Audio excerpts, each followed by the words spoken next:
welcome to BumbleKast Live. I'm your host, Ian Flynn, the Bumble King, and joining me as always is my Bumble co-host, Kyle, JCRB Krause. Hey, it's live time. Oh, we are live. It is live time. We are so live.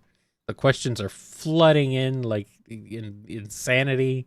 It's absolutely crazy here in BumbleKast world. Madness, such pandemonium, the panic, the horror. Dogs and cats living together, mass hysteria.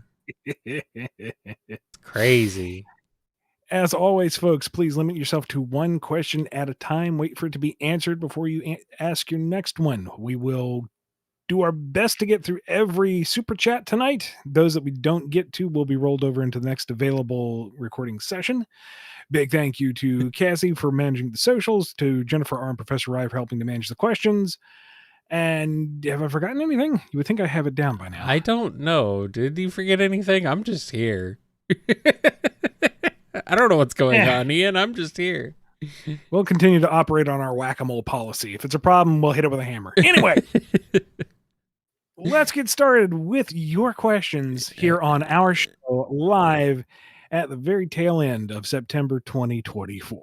All right. We have padded out this beginning of the show long enough. I think maybe we could do it longer if you want, Ian. And no, I think they're tired of hearing me talk. They want to hear me talk. Okay. And I'm being told that we have to call the free questions already because there are so many of them. We haven't even started. Seems to be a consistent thing we do. So thank you so much for all your standard Q&A. We will try to get through as many as we can tonight. We will run a little longer since we started a little late, so don't sweat just yet. But let's get to it. Yeah. You guys are insatiable. Yeah, we'll do as many as we can. So anyway, let's stop beating around the bush here and let's get started. Here's one from Lightcore Elf. Hi, Ian and Kyle. So Tails manages to create his own version of the sonic screwdriver. Does this mean he can easily stop Eggman's machines like the Death Egg robot from Forces and Metal Sonic? It's a question of not what the sonic screwdriver can do, and can Tails figure out how to apply it appropriately? Because I know the little doodad can do nigh upon anything, but will Tails think of the appropriate usage for it in the heat of battle? Can he remain level-headed enough to get his Hoovian on? That's the real question. Yeah.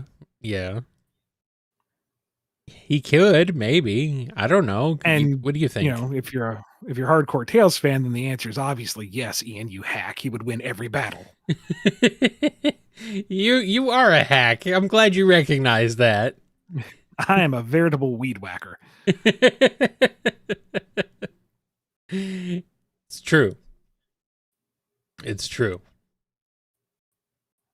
All right, here's one from Birth by Nightmare. In the Sonic movie 2, in the mural backstory, shows an echidna empowered by the Master Emerald. Did this ignite Enerjack PTSD to any one of you? It did give me pause. It's like, huh, all right, that's you could potentially draw a correlation if you wanted to, but at the same time, it's also pretty entrenched in the Sonic lore. Like back in Sonic 3 and Knuckles, the Japanese manual had legends about an ancient people that were destroyed by trying to toy with the power of the gods. And, you know, Pachacamac trying to take the Master Emerald wiped out his tribe. So it's not exclusive to one particular version of Sonic. Yeah. Sako and Chips has a question. What's with Metal Sonic 2.0 / Metal Sonic Mark II in Sonic Rivals 2? Is he acknowledged as canon in between robot of Metal Sonic and Metal Sonic 3.0, or is he just seen as a silly skin in Rivals 2? I don't know. I really do not know. Yeah. I'm assuming it's a skin. Yeah. It's a skin that Metal Sonic wears. Ew.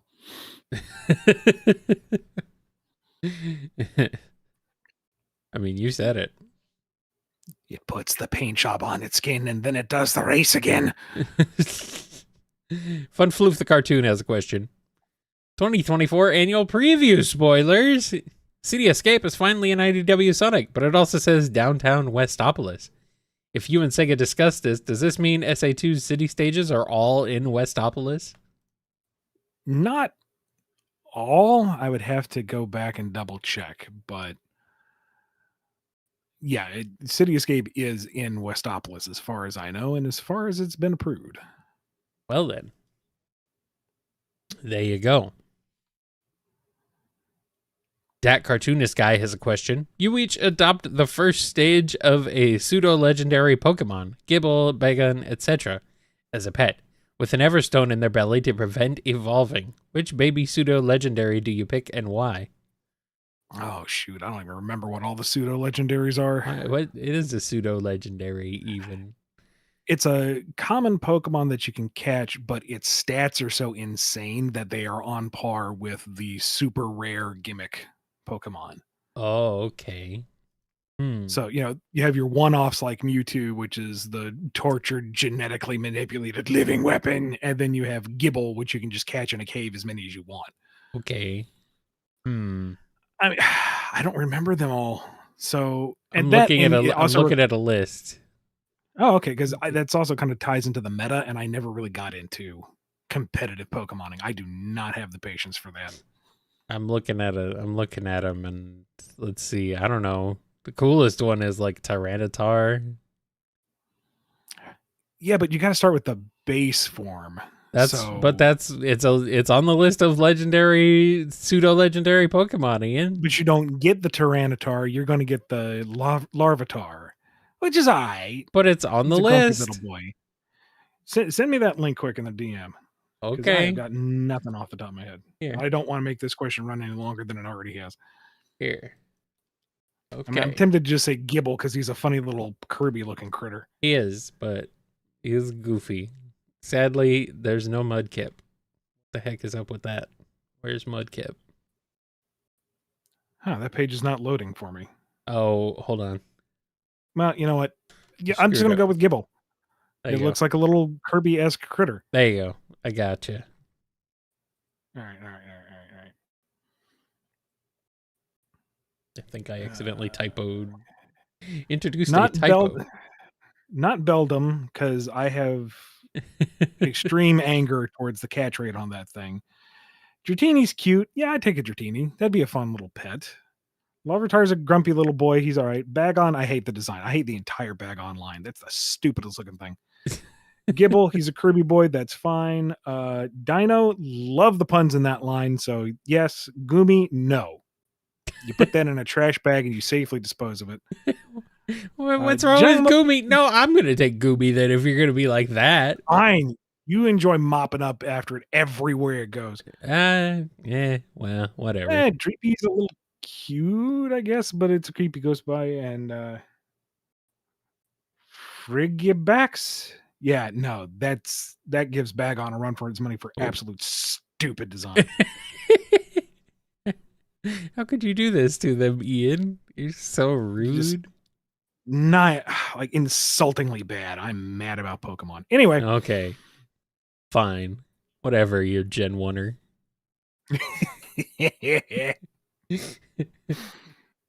Yeah. I say, not knowing anything about any Pokemon. I love how you're just throwing out that insult willy-nilly and it still manages to land. It means nothing to me. All right, fine. Let's move over to some super chats. Vineclad is starting off with this one. What's your favorite obscure badniks? Oh shoot! Thinky. What is obscure? What badniks are obscure? Like, the ones that don't usually get trotted out. Like Motobug is everywhere. He's got a 500. Yes, Caterpillars everywhere. Yeah. Yeah. I kind of miss.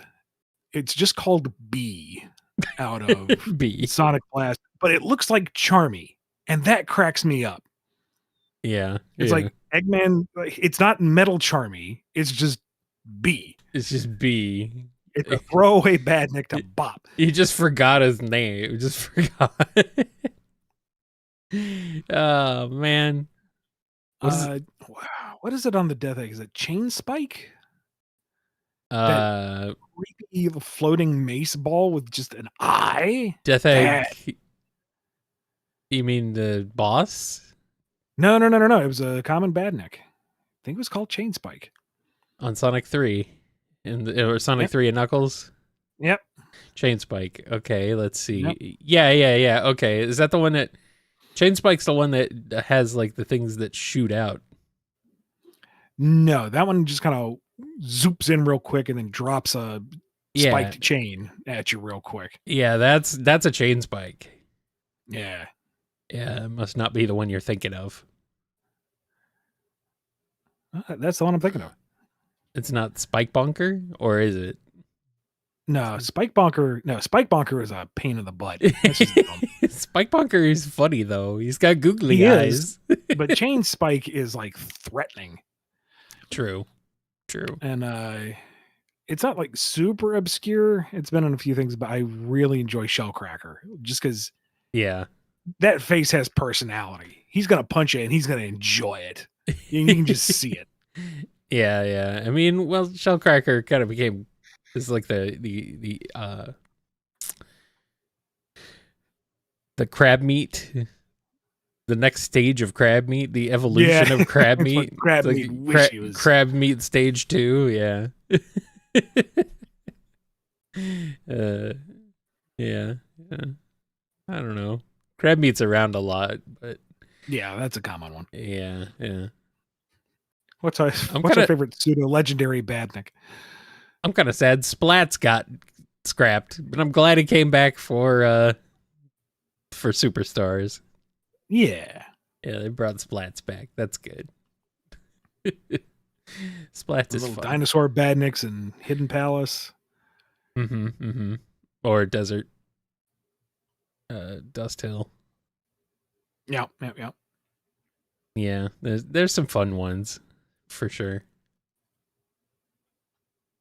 Let's move on to this one here from Scruffy Matt. Ian, I must know, do Tangle and Whisper ever style each other's hair? Have they ever tried swapping styles? Yeah, Tangle doesn't have the hair to do it. She's got a lot of tail. Yeah, but you don't style the tail. Yeah. Whisper's the type to just throw her hair up in a ponytail and call it done. That's literally all she ever wears. And I don't think Tangle's very style oriented. Like, no, not really. If she saw a nice do, she'd be appreciative of it, but it doesn't really cross her mind. So, no, I guess they wouldn't. Not really. I don't see why not.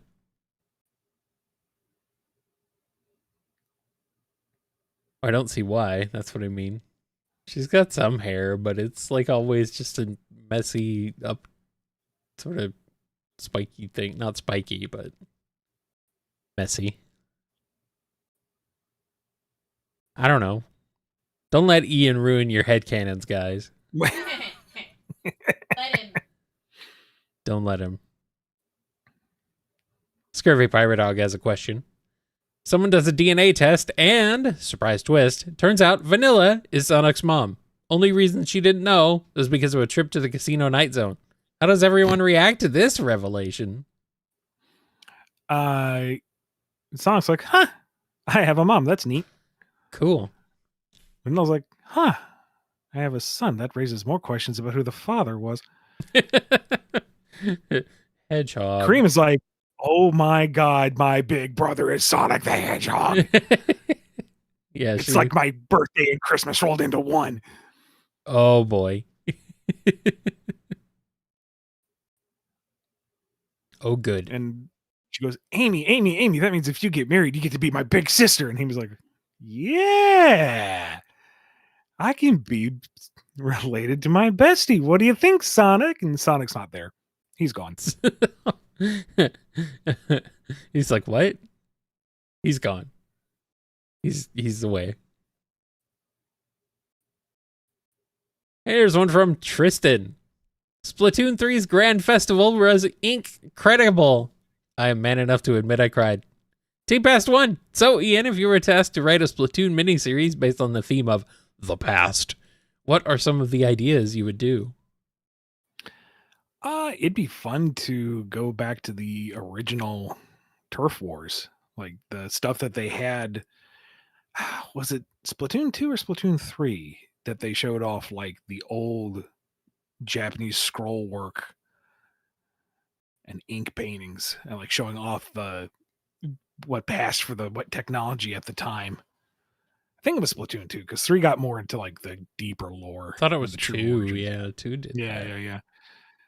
But seeing Gramps in his prime, and did Octavio fight in the original Turf Wars? I think he did.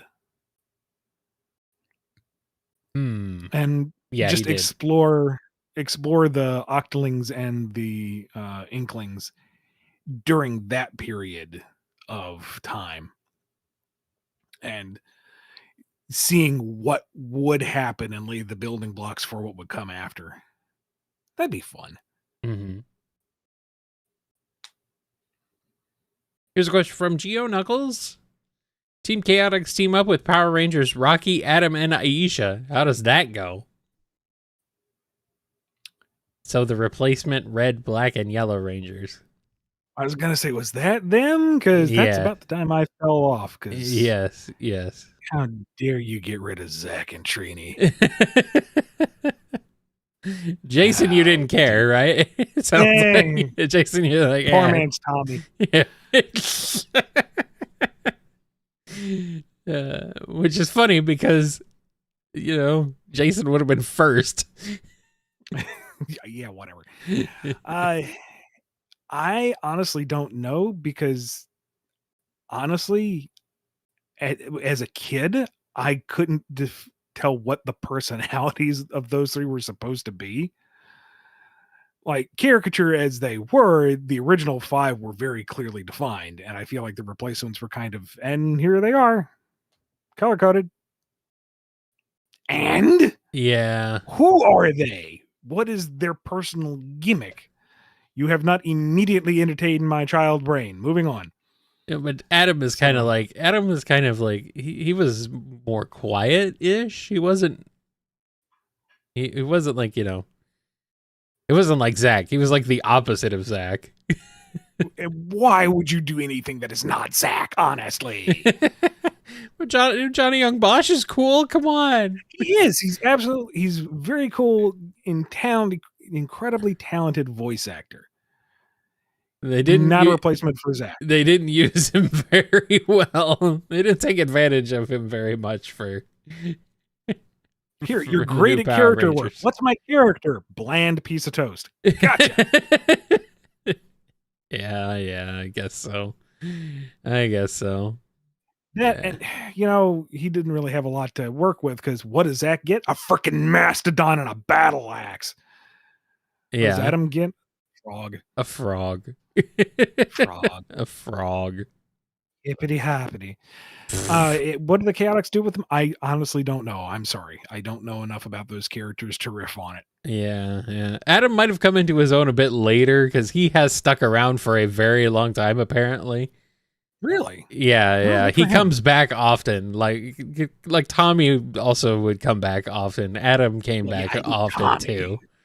Adam came back quite often too. So he must have come into his own a bit later after the original Power Rangers one. We just weren't there. Yeah. So, but I don't know. Maybe Adam is Big's favorite Power Ranger. Because, he's foggy. He's got the fog. He's a foggy. Just imagine him standing on top of the Frog Zord. To battle, my froggy. Hop me closer. I wish to hit them with my rod. It's true. Joe M has a question. Why couldn't Sonic dodge Mephiles' laser? Is he weak? Mephiles teleported in behind him. He didn't even know he was there. Yeah, like he shanked him. Got him right in the back. It was a dirty move, but I mean, it makes enough sense to me. It works. Why hasn't anyone tried it since? Maybe they should have. Eggman's looking at his entire history. That's all it took? Yeah. Come on, Eggman.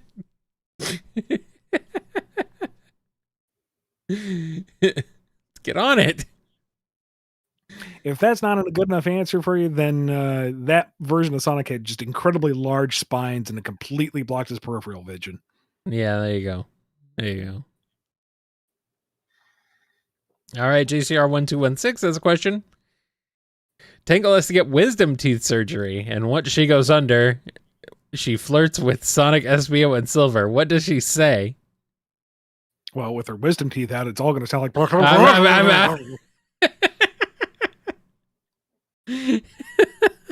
Rude, like, but also none funny. of them know who's being flirted at because it all sounds like cotton. Also, apparently, this is like in her dreams, I'm assuming, because she goes under. So this is when she's under the... Yeah, this is when they knock her out. I maintain that she's drugged in her dreams. That's even funnier. I know. Dancing around this magical Candyland, seeing these dream versions of her friends, and she's like, "Oh,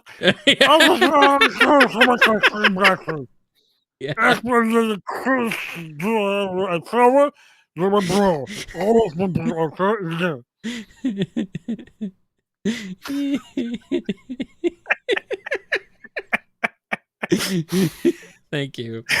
Thank you.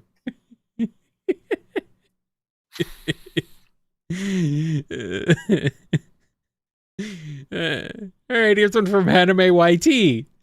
Just beat Zelda Echoes of Wisdom before the stream. I didn't even know it was out yet.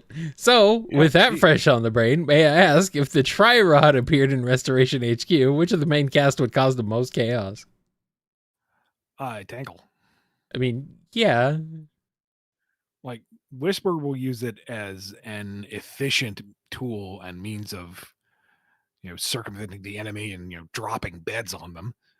Lanlin's going to use it to just resupply the restoration.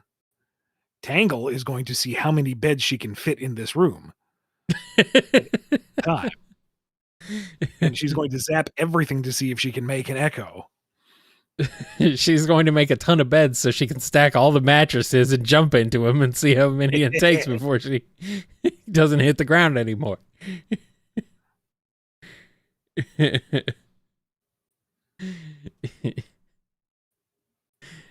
And Mr. Wahoo77 has a question.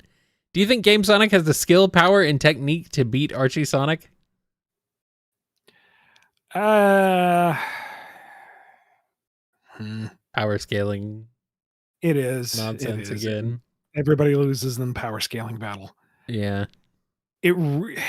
Honestly, it really comes down to which instance of Archie Sonic and which instance of Game Sonic at any given point, because both have pulled off feats of absolute bull hockey and then never done that again. So I'm quite sure you can cherry pick one of each and pit them against each other and into the universe. They both have protagonist powers, so yeah, I don't think it really matters.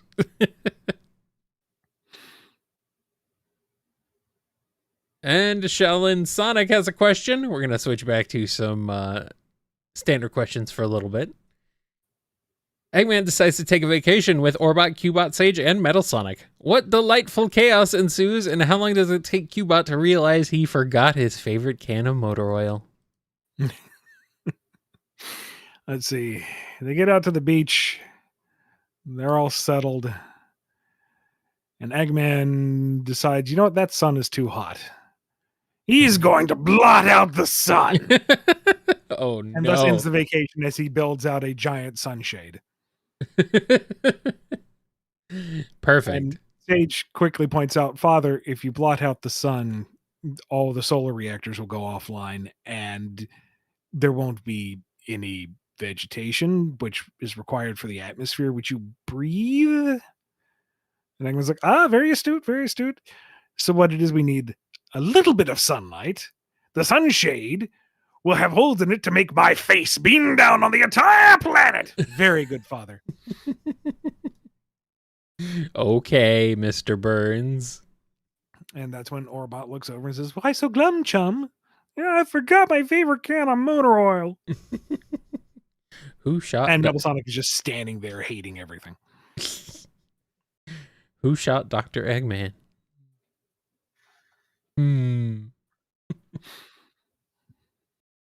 All right, we got a question here from Crazy Glue.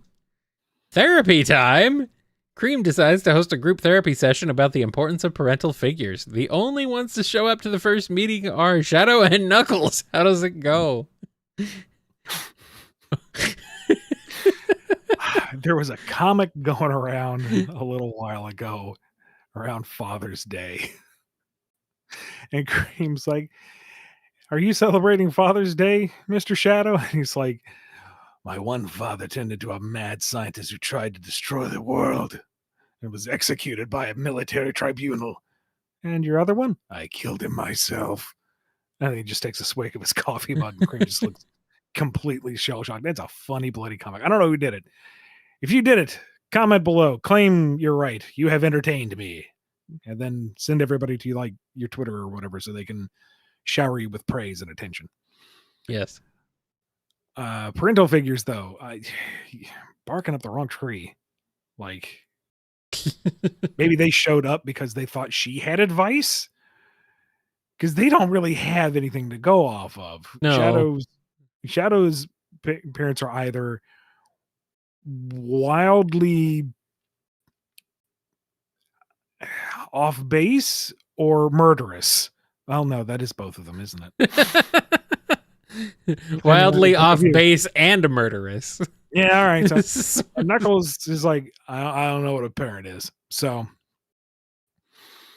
okay, it gets real awkward real fast, and eventually they just decide to retire to drinks and cookies and finish off the evening that way. Sounds good to me. Also, the artist for that comic you're thinking of is named Sam and Fuzzy. Excellent. Go check out Sam and Fuzzy. See that comic. See what else they've done. Yeah. Good stuff. All right, and we got a question from Fire. What is the reason that Shadow has limiters? Can't he just keep his power in check without them when he's not fighting? Like sleeping without his limiters? I guess not. I don't know. Maybe he doesn't think he needs the limiters, but he thinks the world thinks he needs the limiters. So he wears them for the rest of the world to save the rest of the world, like Maria wanted. I guess. Took a nap on Rockfall Island without them on once. Never heard of Rockfall Island. There's a reason for that. Rocks fall, Starline dies. Wait, hold on.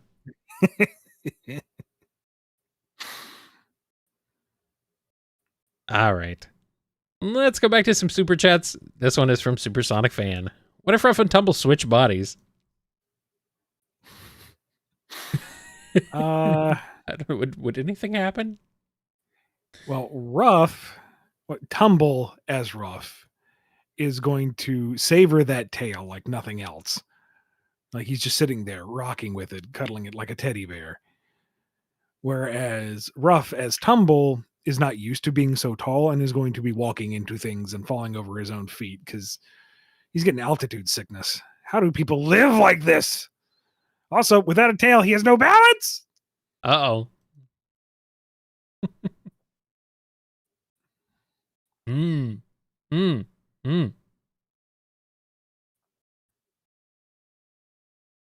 And Magic Love has a question. Thank you so much for all your hard work on recent projects. What was some of your favorite parts to write for Dark Beginnings? Also, have you seen Transformers 1? And that's like 2 questions. Well, first off, thank you. Secondly, no, I've not seen Transformers 1, but I've heard nothing but good stuff about it. Yeah, me neither, but yes. I was never really big into Transformers, but it seems to be like this is the one to see. Well, it is called Transformers 1. Yes. As for Dark Beginnings, got to be really careful what I talk about with this. I mean, you already saw a lot of good moments in that first episode. There's one sequence in particular in 2 that actually I don't think I wrote that in. I think that was the studio that just ran with the idea, and I'm like, oh yes, this is what I like. It's been in the preview trailer, but I don't want to highlight it just yet. One scene in particular, I think, had to be cut for time, sadly. I can talk about that once it's all said and done. And there is one moment that when I was watching the preview, I got misty-eyed. It's like, this is utterly heartbreaking. And you'll just have to wait and see what that is. Also, just the lore. So much freaking lore crammed into this. Oh, The lore. delicious. The lore. You betray the lore. Wait, no, hold on. And this also gave us an opportunity to nail down something that I was wondering if we could in this particular way. It's very unique circumstances, and I'll talk about that more after the fact. Okay. My point is, you guys are in for a treat, because if you liked the first one, you're gonna love the other two. Oh boy. And I've said this before at some point, but I also like that we started off so low key with the first episode, so we can ramp it up from here. Oh, the ramp up. I see. Yeah, I'm calling that Shadow Emerald fight low key in comparison. Buckle up. Loki was there? I already made that joke. Never mind. Frozen Apple Juice has a question. How would a Sonic Hero style team of Honey, Heavy, and Bomb get along, and what would their team name be?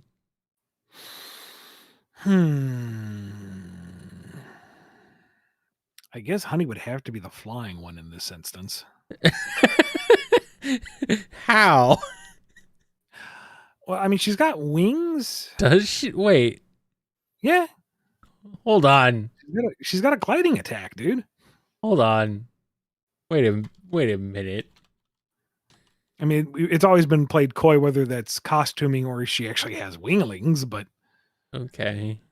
Alternatively, okay. We have Bomb that just rocket jumps himself repeatedly through the air. I mean, yeah, okay, she does. Okay. She doesn't always have them, though. Like, some art does not have her with those. Okay. Yeah, well.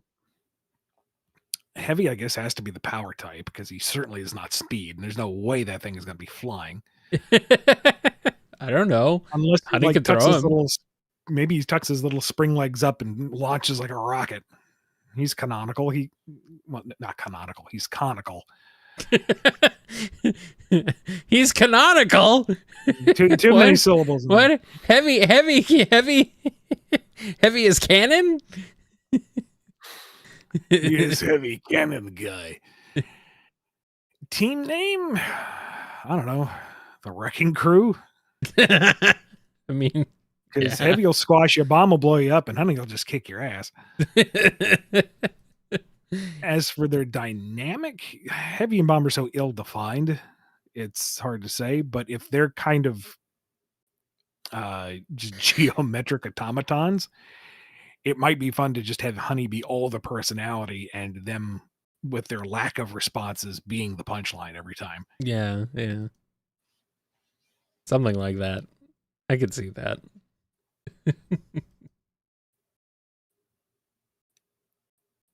All right, Happy Times has a question. There's a party, and Tegel is performing her best Shadow impression in front of everyone. What's it like? And now how does it go when Shadow teleports in right behind her in the middle of it? So she manages to shape her tail like a balloon animal to make the spines on the back of her head. Okay. And she's like, blah, blah, blah, I like coffee beans. Blah, blah, blah, I have trauma.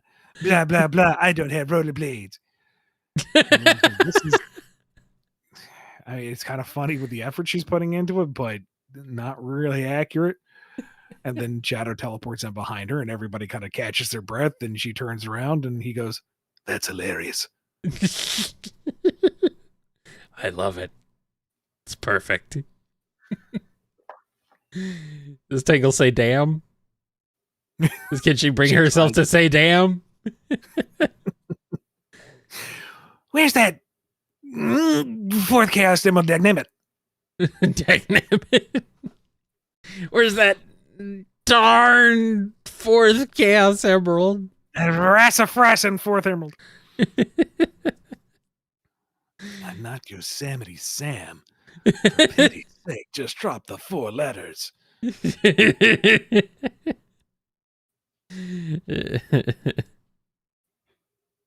I mean, damn. Onexodon has a question. To repair the damage that Scruffy has inadvertently done to the ship in the September 11th BumbleKast, how does Lanolin make it up to Shadow? I'm trying to remember. You guys got to give us a little more context. Our memories are completely shot.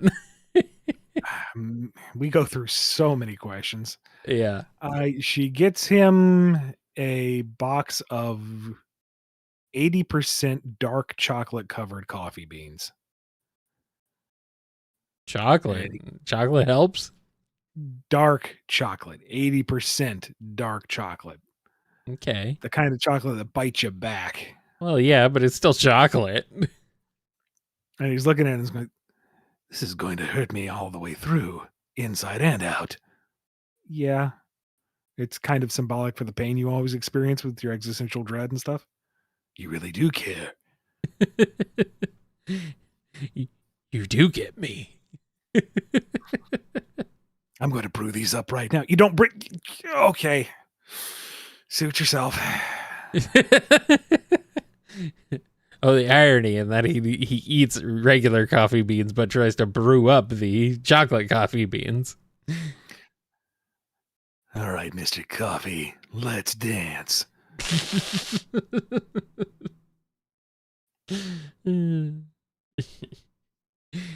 KB has a question. Did you have the steamed hams meme in mind when writing Maria talking about the Aurora Borealis in Dark Beginnings? I did not know. Well, why not? Dear Lord, what's happening out there? My own track record of references aside, I don't think exclusively in memes. It honestly did not occur to me as I was focusing on this tender and beautiful and kind of sad moment between these two characters.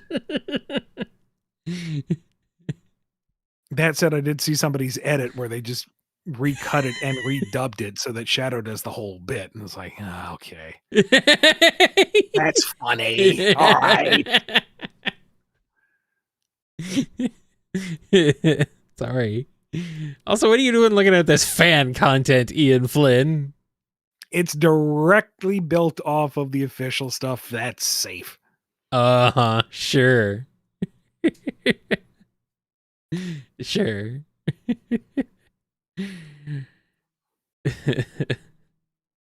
Shadow's like, Maria, the house is on fire. Maria says, no, Shadow, it's just the Northern Lights.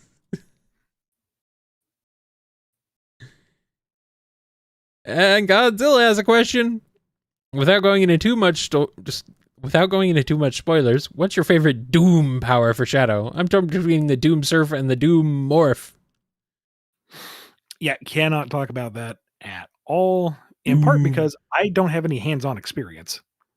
I don't know how they play, so I honestly can't say. Well, I mean, clearly Godzilla does also not know how they play, but they have already picked favorites, so... I know, and you know what? That's perfectly valid. I hope they play as much as you think they will, and you enjoy it. I don't know.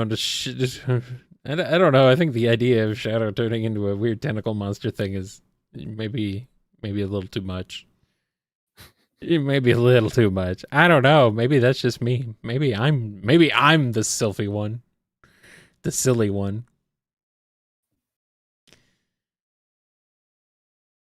And Magic Love has a question. How did you manage to get how did you manage to help get the DC crossover up and going? Did you get to choose some of the characters in their DC pairs? No, that deal was, and most of its details were worked out between Sega and DC, and I was offered the opportunity to write for the comic miniseries. So most of that was kind of put in front of me saying, okay, here are the toys, play with them. Yeah. And from there. Do you know who pitched that originally? Where it came from? I do not. I could take an educated guess, but those names aren't going to mean anything to the casual audience. So I was just wondering, like, what side was it? DC or IDW or know. Sega? Like, it's weird. It's like that's No not idea. that's not the crossover anyone would have expected for the first Sonic comic crossover. Yeah, and it's a much larger project than I anticipated or that I am actually fully aware of. I know some stuff that, and they've mentioned some of what's coming out, but I'm just a small component of a much larger machine here. Yeah. I think it's really. I'm having fun. Yeah. I'm having fun with it. I hope folks enjoy it when it comes out, and we'll just see how it goes. It's a cool concept. I'm looking forward to it. It's like, I was not expecting this, but very cool. Yeah. Alrighty. Let's move on to this one here from Frost the Hobbadon. How would you portray Tom and Jerry in the Sonic universe? You can make them talk or be silently like Bark. I see Jerry as a kid and Tom as a teen. Either way, go nuts with it and have fun. I mean, the entire dynamic between Tom and Jerry is the chase and the violence, and I wouldn't want a teenager beating up a kid. So Yeah. just have Jerry be a diminutive Mobian kind of Charmy-esque, just not a bug. But Charmy is a kid. Charmy would be a child. Well, just size-wise, work with me. I mean, Ian, you're the guy who had Cream grabbed by the ears by an evil devil woman demon thing. And that's because Xena is an awful person and you're supposed to hate her. Okay. Tom and Jerry is very much give and take. Like, Jerry will instigate just as much as Tom will. And True. any given scenario, one of them is causing a problem and the other one is responding. I suppose. So, they live on the same floor in their condo complex and they have unhealthy ways of resolving their differences. Yeah. Yeah. And every now and again, Sonic's out for a run fighting Eggman, and on the loop-to-loop just an island over, he sees Tom chasing Jerry with a frying pan. And he's like, those guys have issues. Hope they work it out. I can't imagine speaking voices for them. I know they've had speaking roles in the past, and it always weirds me out. Yeah. They Yeah. Yeah. Except for Is You Is or Is You Ain't My Baby. That's a bop. Okay. All right. Hero Squad has a question. Just came back from watching Monster Trucks for the first time. So what Sonic characters would ride run and what would the name of their truck be? Let's see. Sonic would drive one. Big's truck is Froggy. With monster truck wheels. What would Sonic's be called? I'd say Blue Thunder, but that's already taken. Yeah. Well, I mean, why not? We have the DC crossover. Let's have a monster truck crossover. Put Sonic in the Blue Thunder. There you go. There you go. I'll all right. As the resident, slightly more knowledgeable of monster trucks than Ian Flynn, I can help. I'm actually starting to have a hard time thinking of who wouldn't drive a monster truck. Actually, I mean, yeah. Tails would soup one up just to prove he can build one and have a good time. Eggman already built one, so you know Yeah, he's the egg fine. monster. That's canonical. Yeah, yeah. Not canonical. Amy would maybe not necessarily be into it at first until you put her behind the wheel, and then she's like, "Oh yeah, Mama like." Oh, the power! Pika slammer. Yes. Vector loves it. Charmy loves it. Charmy doesn't get to drive, but he can ride in the cab with Vector. Okay, good. I was gonna say, oh no. Omega would love it. The only thing he doesn't like is that he's not doing it himself, but And there's no. this is the only way he's allowed to do it. He'll do it. Yeah, and there's no. Sadly, there are no mounted weaponry on monster trucks. I am the weapon. That's true. He could change it. He could do that. I think a lot of them would actually enjoy that. Yeah. Trying to think of who would drive what truck though. Like, there's a lot of trucks. If we're just looking even at just Monster Jam, there's a lot of trucks in Monster Jam even. Although some of them are Nintendo themed, which is like, uh-oh. Really kind of surprised that there's no Sega ones. Let's see. Who's driving Gravedigger? Shadow. Shadow? Do you think Shadow's in Gravedigger? First I dig the graves, then I fill them. Well, yeah, okay.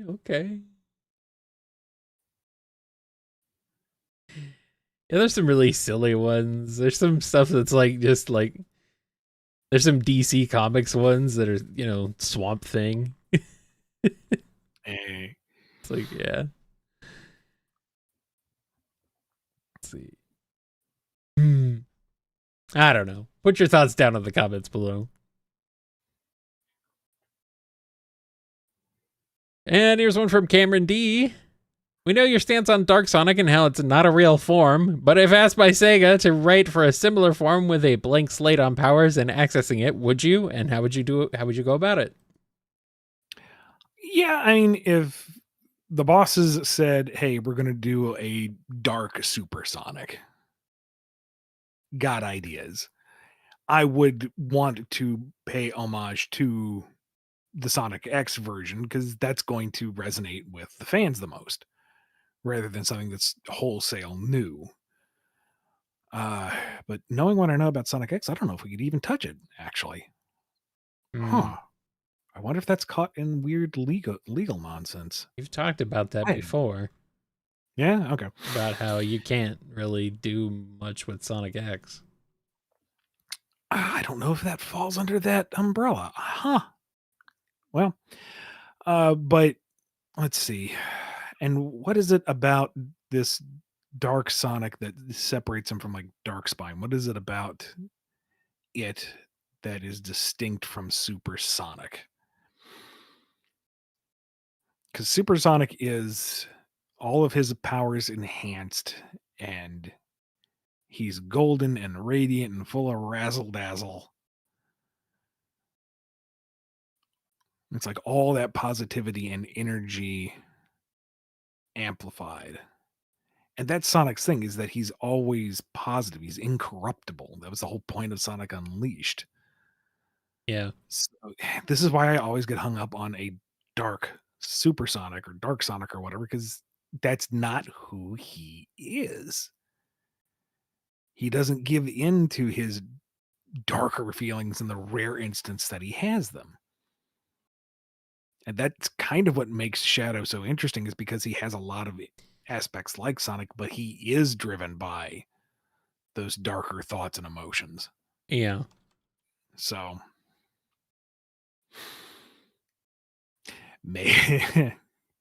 maybe pull another page from Dragon Ball and keep Supersonic for Sonic, a la Ultra Instinct, and give Shadow a dark form, a la Ultra Ego. Let him have the Dark Shadow thing. Maybe. I don't know. I do not have a good answer for you right now. If the bosses ever ask that, I would have to figure something out. Yeah. I guess we did have Dark Spine, but that's... Yeah, but that's him being infused with like 3 of the world rings that were specifically negative based. Like that's Yeah. dark energy coming into him. So I guess if you got the negative energy of the Chaos Emeralds, since that was what Perfect Chaos had. Yeah. All right, I guess. All right, fine. So dark energy, Chaos Emeralds infusing into Sonic. Yep.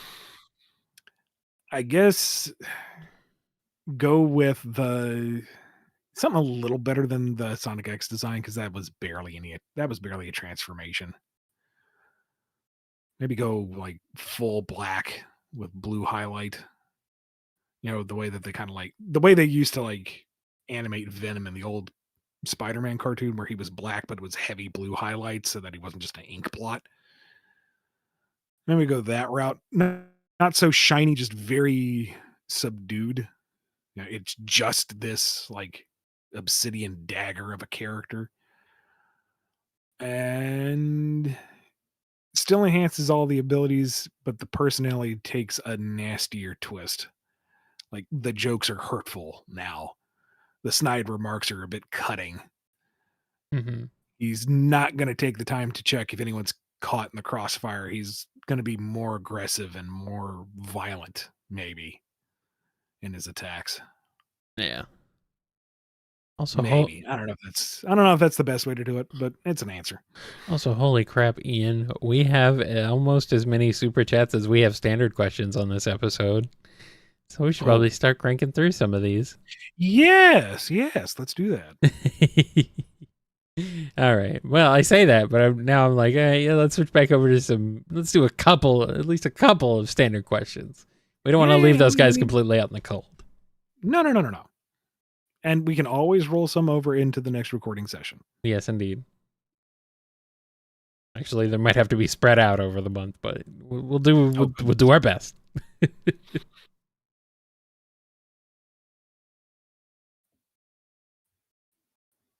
All right, Pedanicat has a question. In honor of Ian getting to work on DC and the Sonic crossover, I have this question for both of you. Who are your top 3 Green Lanterns from the comics? I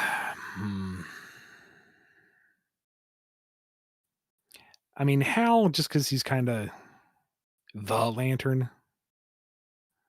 He's as dumb as a guacamole. There's a charmingness to him. Kyle for his inventiveness. This is not a good comparison, but I kind of feel like he's the Nightwing to Hal's Batman. Mm-hmm. He's the fresh perspective on it. That and I really just dig his design, or at least his initial one. And Guy, just because he's such an asshole. No. There's good things about all of them, but he's that little pepper in the sauce that kind of makes you go, why did the ring choose him? And there's a hero in there. There is competency, but it isn't the same virtuous hero as everybody else. And that's kind of fun for something different. Yeah. I feel like I have to go with Kyle because, we share a name. And he's like one of the few superheroes with the name Kyle. So, just kind of surprised. Oh, hey, there's a superhero named Kyle. I was just like, wow. I didn't know that at the time. I didn't know there was one. Jessica Cruz is pretty cool. I'm not going to lie. And I don't know. John Stewart.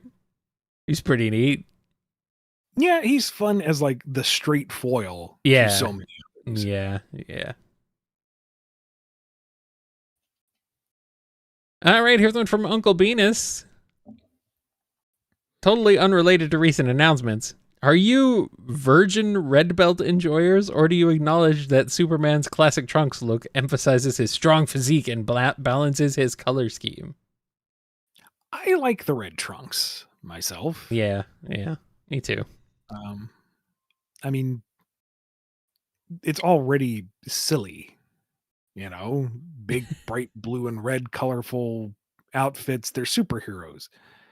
Yeah. There's a degree of taking them seriously within their own universe and wanting them treated with respect. And there's another degree of just accepting that these are cartoon characters. They are fanciful, larger than life, goofy ideas, and they're lots of fun. Yeah. So to me, the blue just feels a little too But yeah, the all blue is, monotonous. yeah. I've seen some versions that are okay. There's like sometimes a little red belt squiggle or something that breaks it up, but I don't know. Maybe it's just because that's the design I grew up with so long. I like the red trunks. Yeah. Yeah, same. And Just a Penguin has a question.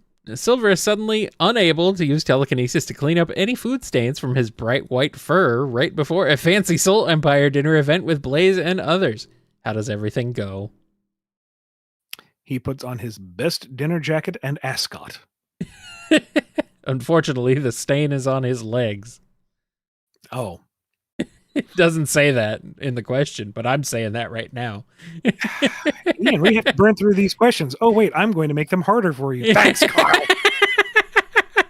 I take it back. I don't like Green Lantern Kyle anymore. John took his place. Okay, that's fine. Good.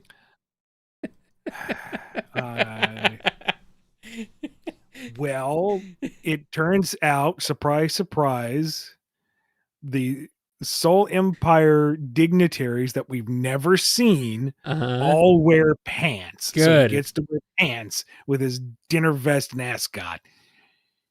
Good.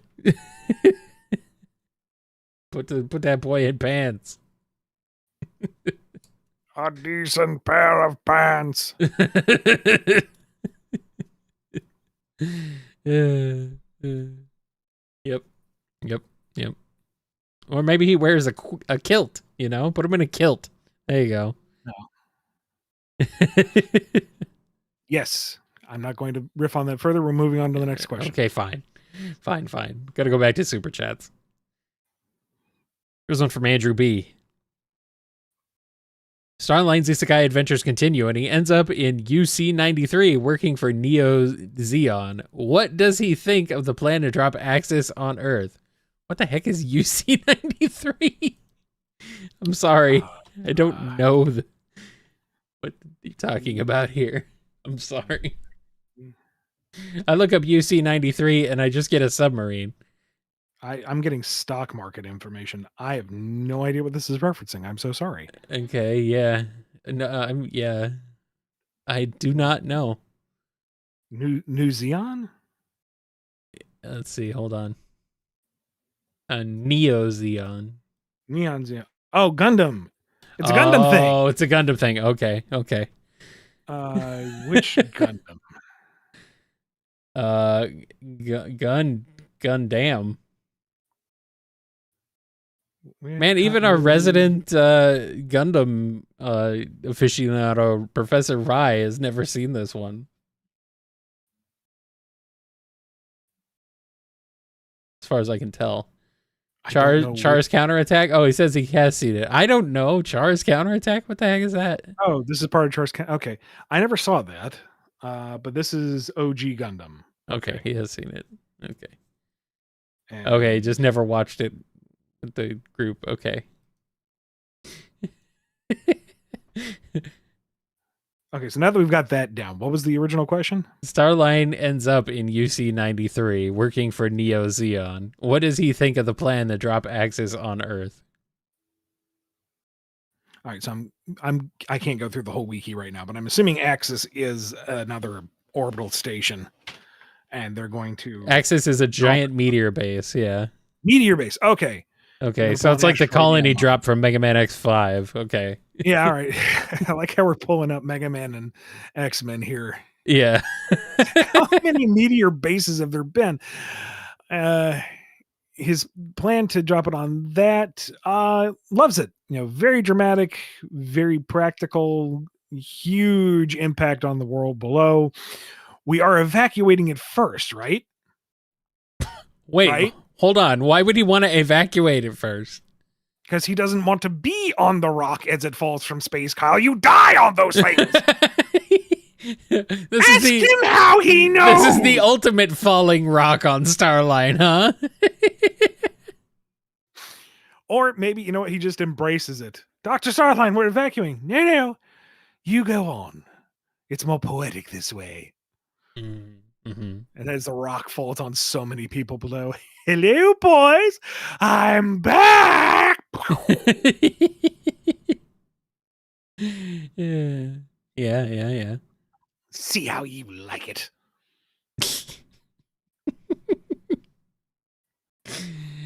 Yes.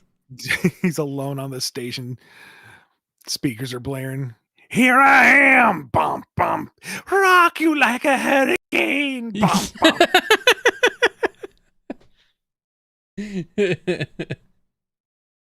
Yeah, pretty much. All right. Okay.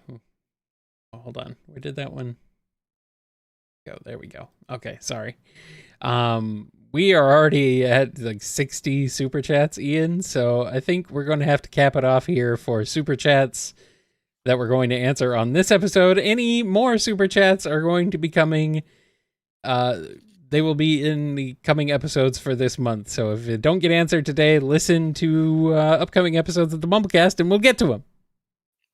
So, yep. Sorry, folks, but you guys have a lot of questions this month, so we're going to run through as many as we can get through. What's up? Greatly appreciate your support, everybody. Yes. We are very, very glad for that. Thank you. But there's a lot of you, too, so... All right, Oscar the Bearcat has a question. Silver entertains children with stories from his era. Sonic and the others listen in and realize that the stories are exaggerations of their own exploits. Did they tell Silver or let the future keep its secrets? Or keep its legends, not secrets. No, let him keep the legends. Sonic loves the fact that he's, even cooler now. Go for it. There you go. Tails is remembered as this brilliant, supportive hero, not just a sidekick. Heck yeah. Knuckles doesn't think anything's being exaggerated. That's exactly how it went. Oh, yeah. He absolutely punched the emeralds out of Supersonic. Fight about it? Yeah, that happened. Jedi Pony has a question. How would you bring Hip the Robot into the modern Sonic continuity if you had to? Hip the Robot? Hip the Robot? I'm just thinking of Hip and Hop from Sonic Spinball, but that's not what they're talking about. Who is Hip the Robot?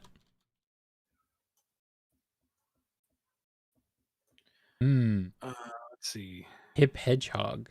It's from Sonic Underground? Yeah, the Underground. Okay. Oh, God, we have to?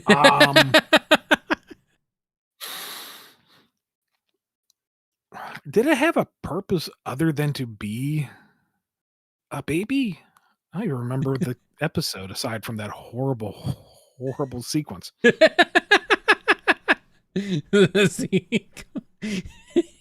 You mean it's not a horrible sequence, it's a hilarious sequence.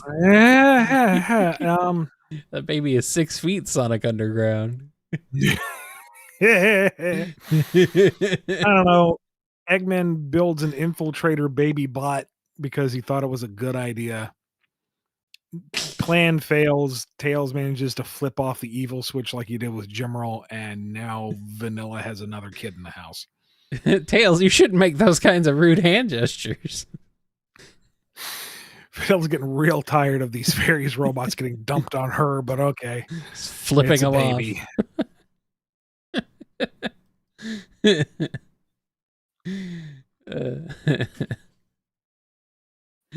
All right. Vixers has a question. Due to a slip, Surge acts like a doting mother towards Kit. How do they fare? Can Kit tolerate it being fitted in a sailor suit? Does Surge form a single parents group with Eggman and Vanilla? I mean, Kit's gonna be fine with it because he loves the attention. Yeah, and she's not beating the crap out of him. So no, it's still winning. the unhealthy adulation. So she says, "You're wearing this little sailor suit, my little boy." And he's like, "Yes, ma'am. I will love it because you say I love it." Such a good, obedient boy. Yes, ma'am. That's a terrible relationship. Mhm, He and Flynn, you mhm. monster. Hey, man, what do you want? For you to stop. I don't know if she'd start that PTA group with Eggman though, because she doesn't want that kind of influence on her little Bobby. You know, he's a bad man, and she's going to assume his kid's bad. No, she's going to homeschool him and raise him away from all the other people. He'll be incorruptible. There you go. She will corrupt him. She's the only one allowed.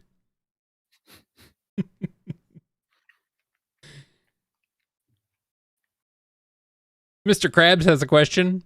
It's wrestling night, but this time Sonic and Tangle are tag team duo, wrestling against the mysterious bunny lady and her tag team partner, Big the Cat. How does the match play out and who wins? That's going to be a fun match. Lots of acrobatics, lots of people bouncing off of Big. Yep. Match ends when Big belly flops and crushes the entire stage. So it's kind of a draw, but that's all right because they already scheduled the rematch next Sunday. Of course, you got to book the matches in advance. You know what's going up. And then, you know, the entire fandom is all afire. Was this meant to be a delay tactic? Was it really a slip up? It's all part of the razzle dazzle part of the show. No, it was totally intentional. Looking, if you see in this one still frame, Sonic is totally aghast that the stage is crushed. Yep.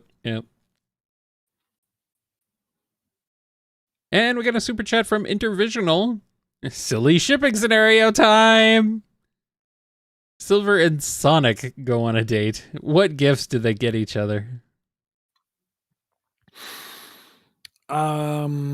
Silver gets Sonic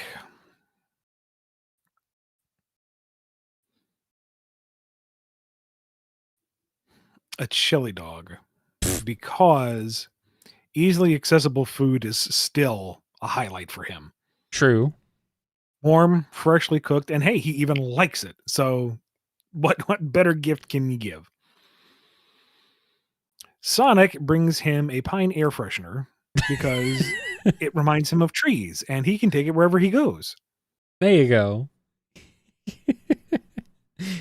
You can take the trees with you to your doomed treeless future, Silver. And Silver's like, "Oh boy," and hangs it on his like frond pear thing.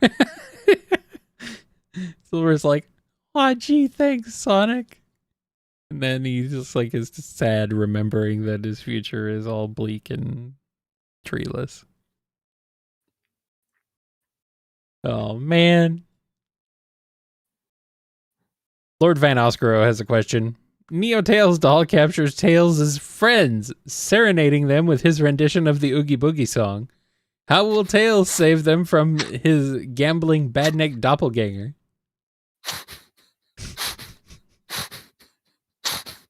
Oh no. You got him. Thing is, I can see it in the full stop motion glory. What a horrible, hilarious thing.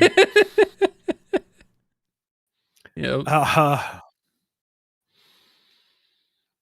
I guess Tails sneaks in, rigs the relay wheel of torture so that it happens to land on that freshly added square of let everyone go. And then Neo Tails doll is extremely upset and rolls again and lands on the tile that says he has to disappear forever. He doesn't even remember putting that on the wheel. And Tails is like, "I didn't put it there. What in the world?" Yep.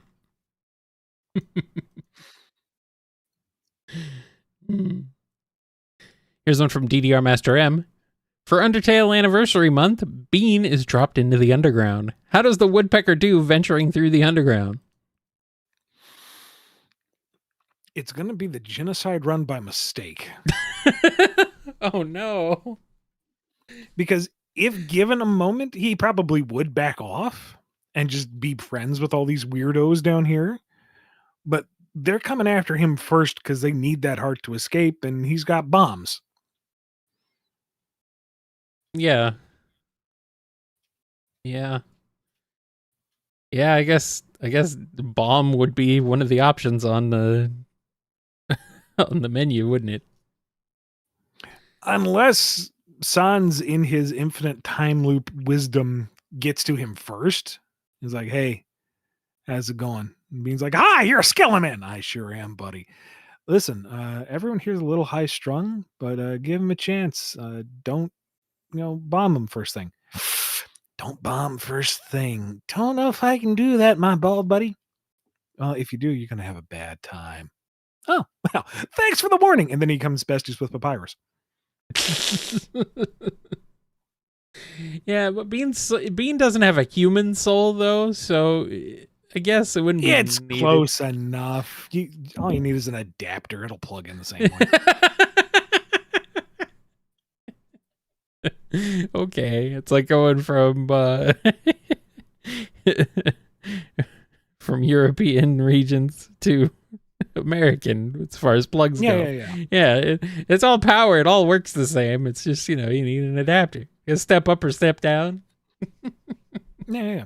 It's got the same voltage in the end. It's just his is like duck shaped. Okay. Did you say duck shaped? Well, yeah. You mean what do you think? There isn't woodpecker shaped, but duck shaped. You know exactly what I'm talking about. Okay. It's like the hit counter out of Duck Hunt. I thought Starline was the duck. No, he's just dead. Oh. Ba-da-bum-bum. Okay. Sorry, Starlight fans. Night Fury Lover 31 has a question. Since the game comes out next month, might as well ask a Shadow question. How would have Heroes and Shadow the Hedgehog gone if Shadow didn't lose his memories?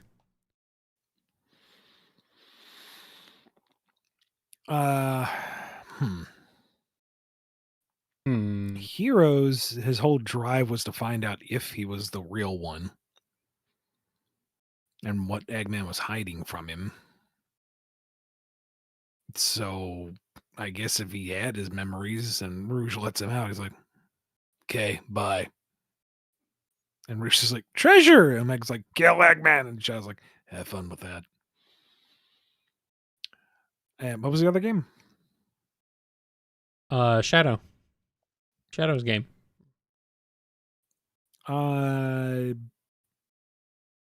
Black Doom shows up and starts eating people. And Shadow's like, that's my planet. Don't touch it. And then you get something akin to the hero neutral route, I guess. And then the final ending is the same as always. I was going to say, it wouldn't change too much, would it? Not really. I mean, aside from the alternate side endings and stuff, yeah.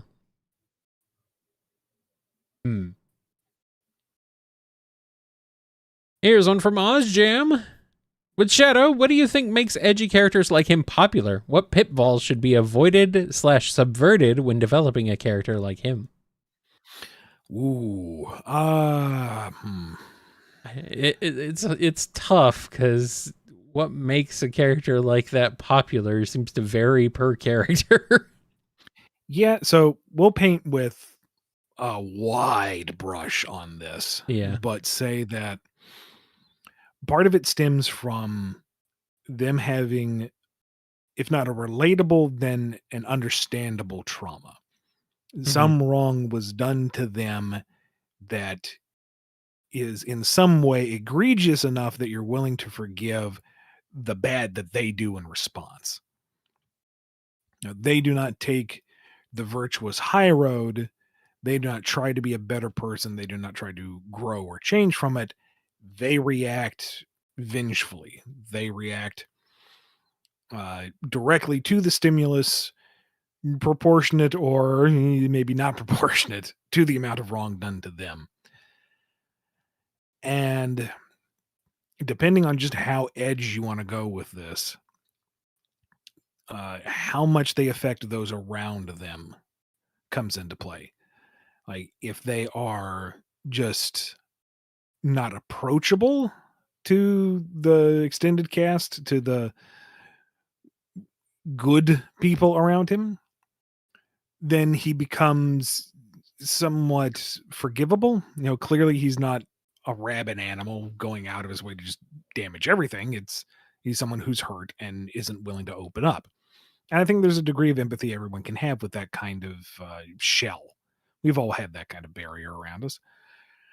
Except for those naturally gregarious people. I do not understand how you guys work. I'm happy for you. Glad you make friends easily. I do not get it. I do not have that kind of self-confidence.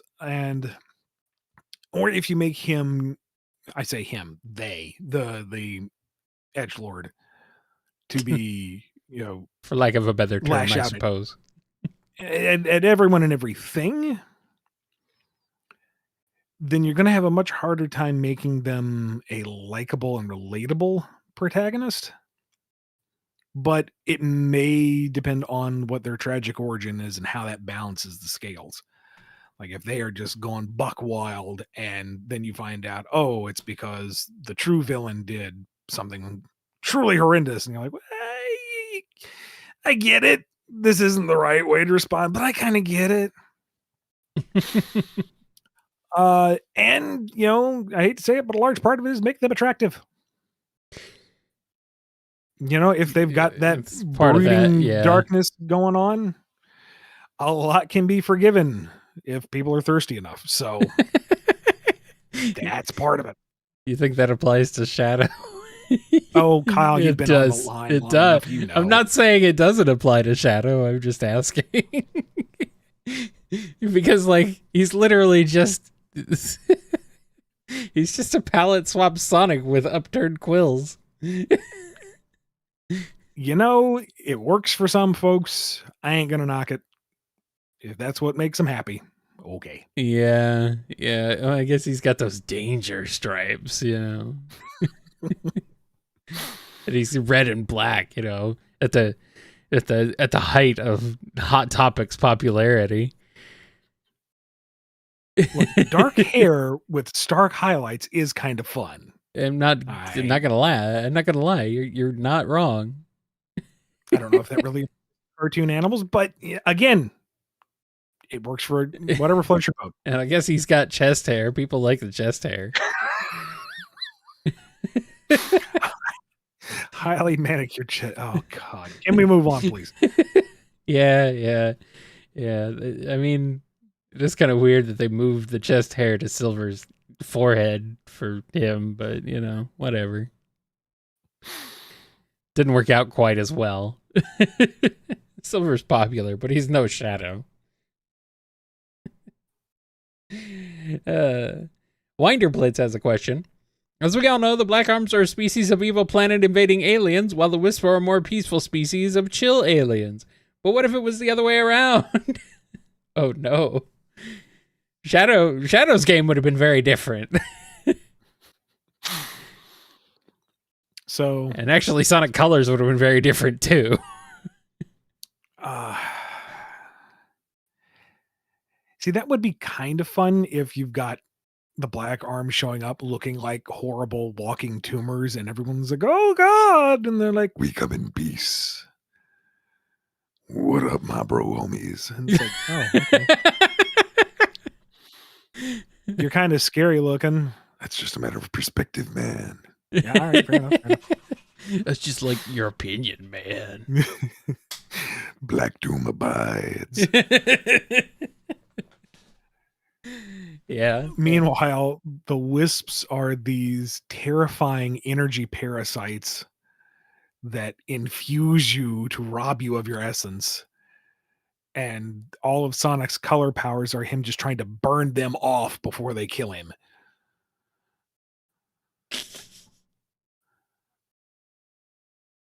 And the announcer sounds way more panicked each time you get one. Drill! Later! Spike! Oh no. God! All colors! Oh no! Frenzy!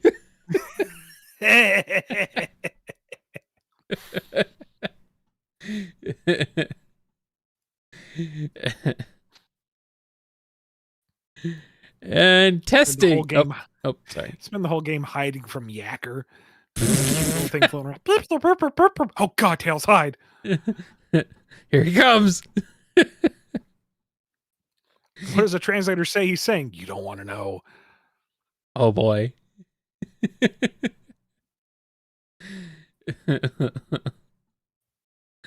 Oh boy.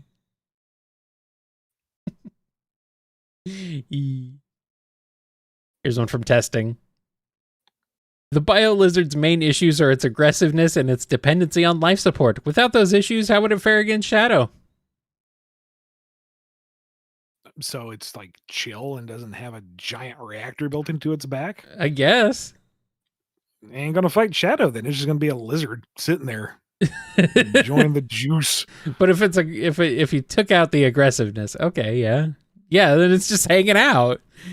It's a salamander. They aren't really known for their aggressiveness. It's just a big old lizard in space. Like, I don't see what the problem is. He's just chilling. He's just hanging out. Instead of the cables running out of its face, I'm just imagining these big TV antennas, so it looks like an axolotl. You ugly prototype. Oh. You're right. That was hurtful. Sorry.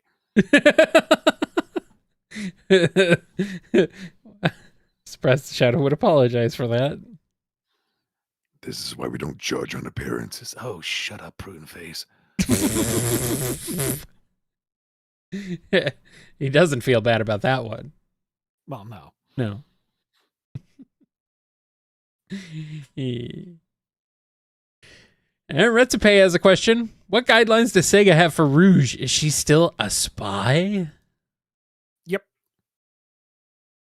Yep. That's it? She's only a spy? Does she work for Gun, unlike Shadow? I mean, she's not like a gun agent, but she's like, a contractor. Yeah, basically. Independent contractor. Okay. I can hear you're sweating from here. You're not allowed to talk about this, are you? There's some stuff that I just don't think I can pull back the curtain on. Yes, she's still a spy. Okay. Good.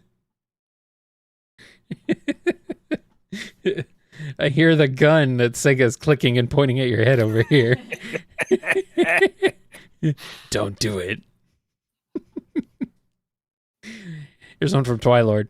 How awkward was the upcoming Damien mini knowing you were secretly doing a DC project? Damien mini? Okay, we already recorded it for the Damian Wayne BumbleKast mini.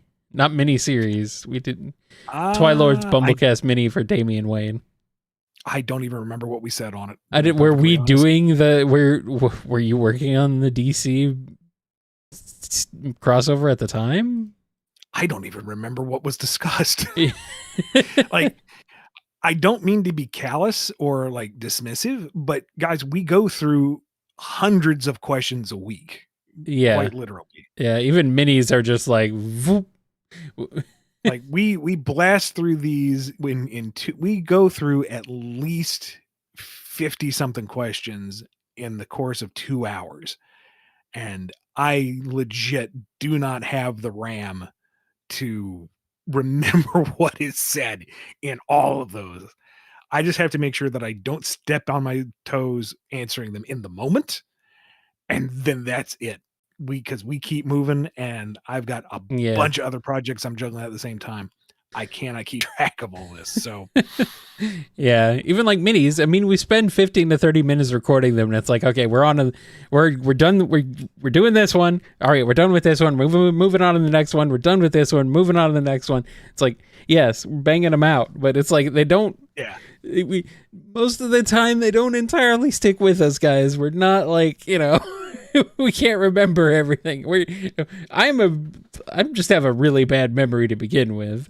That's just me, but it's like it's a lot. I'm gonna hazard a guess though that it was before I was signed on. So I'm thinking I'd be in the clear there, but I don't know. I don't remember. Yeah. If you think it would be funnier that I'm awkwardly trying to talk around something, then read it that way. I'm sure I sound awkward to begin with, so just employ your own headcanon on it. Well, people still listen to this despite us both sounding quite awkward, so, you know. Yeah, well.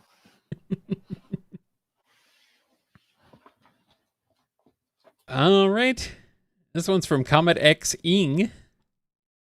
Just wanted to know if there was a reason why characters in IDW don't yell or really have attack names besides Shadow. Have you ever thought of any?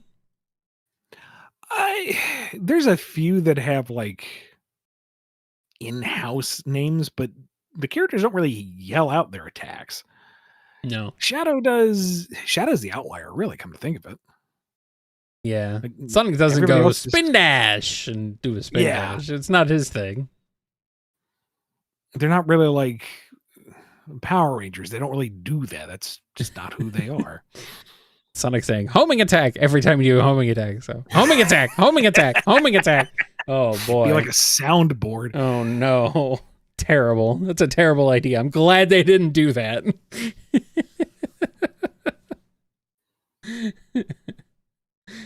Oh boy. or Sonic's revving up for a spin dash. Rev, go! Spin dash, spin dash, spin dash, spin dash, spin dash. Spin dash, spin dash, spin dash, spin dash, spin dash, spin dash. Knuckles jumps in front of him and punch. Every time you hit the boost. He's just saying it as you hold down the button. Boo!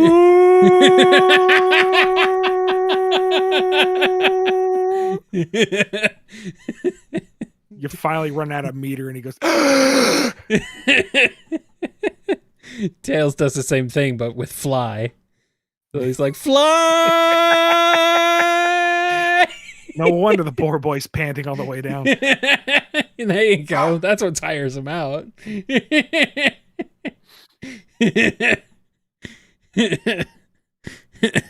All right, you know what? Fair enough. Shadow isn't the only one.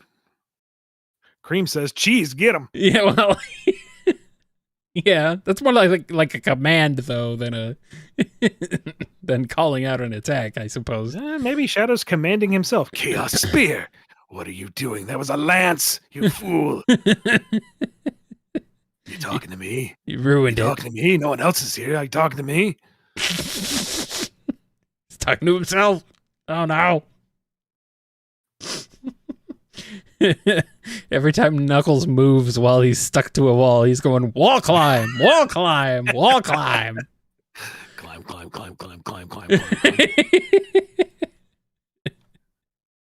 Oh boy. This is a silly question. It's not even the question, really. I mean, it's just the silly scenario we ended up on.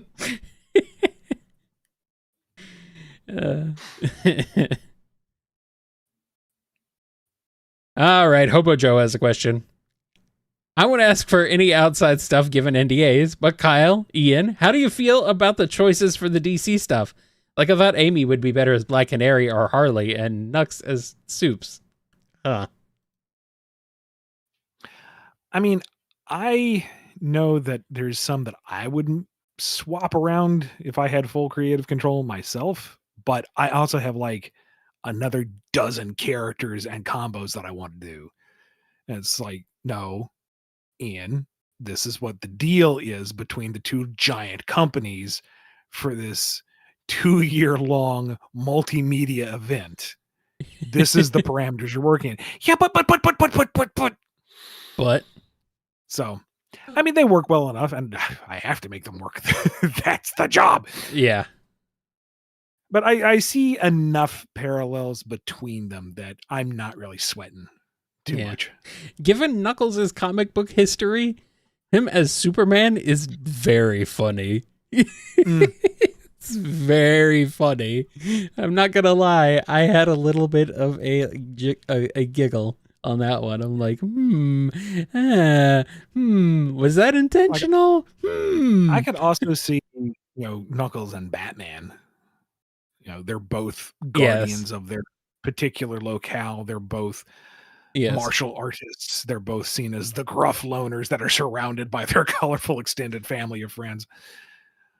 I could see Shadow and Lobo bike riding, gun toting, face kicking.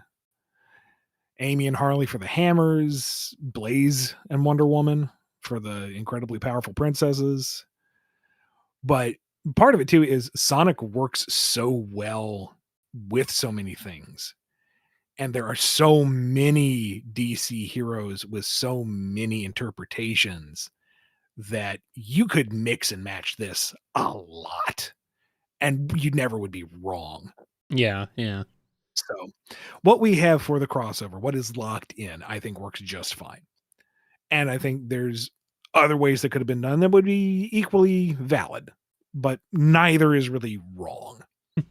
And that's the beauty of fan art and internet. If you prefer a particular pairing, go nuts with it, because now you have like a baseline standard to go off of. Yeah.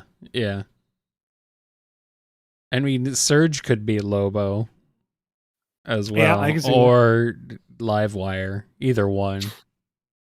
All I know is if this does well and there is some kind of sequel and I get to come back for it, I am going to fight super hard for Vector in question. Yeah? What the heck? Why isn't that a thing?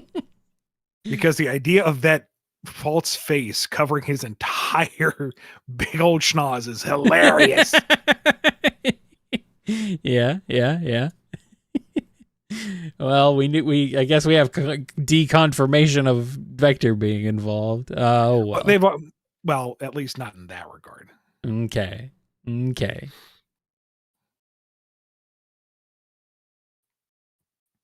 All right, here's one from Slashy. Without Mimic or Duo, how well would a Silver fit in with the Diamond Cutters during their training in number 63? Would Lanolin accept him quickly? I think Lanolin sets a bar high for everybody. Yeah. But Silver would have found his place. Duo ruined everything for everybody. He likes to do that. He's a bad man. Yes, he is. And here's one from Saving Throws. Create a god in the universe based off Kyle. In the Sonic universe, not in the normal universe. I mean, okay, whatever. Either way. Sorry, missed a word there. Yeah, we start over what now? Create a god in the Sonic universe based off Kyle. Based off me. Okay. All right. Well, you see, the moon rotates and it's just Kyle's face on the other side. And he giggles at everything that transpires on Earth. And you don't know if that's ominous or approving. What does the moon Kyle want? And then eventually it just pivots away again to the blasted side. And everyone kind of wonders if it was a big mass hallucination. Was there a giggling man in space? Is that the end? No, it's just the Kyle. Okay. And every now and again, we get, the waxing Kyle side of the moon, and he just decides to spit on Shadow from space and then giggles and rotates back around. And here I am giggling. Am I wrong? No. Am I wrong? No, of course not. You are very correct. All right, Smash Zapper 85 has a question. What do you think Shadow and Amy's dynamic is? I know he's not one for friends, but given the impact Amy's had on him, you'd think they'd interact more. He's not someone who's going to emote a whole ton. Yeah. Whereas Amy is very personable. So I imagine she would try to engage a fair bit. He would rebuff, and she would eventually settle into the comfortable boundary range that they work between. And he's not going to tell her to buzz off, and might actually do as she suggests every now and again, just doesn't make a big deal out of it. So there's kind of a understood trust, maybe degree of respect. It's not very outspoken. It's understated, yeah. Yeah, I mean they get each other to a certain level. I mean they both like the same musicians.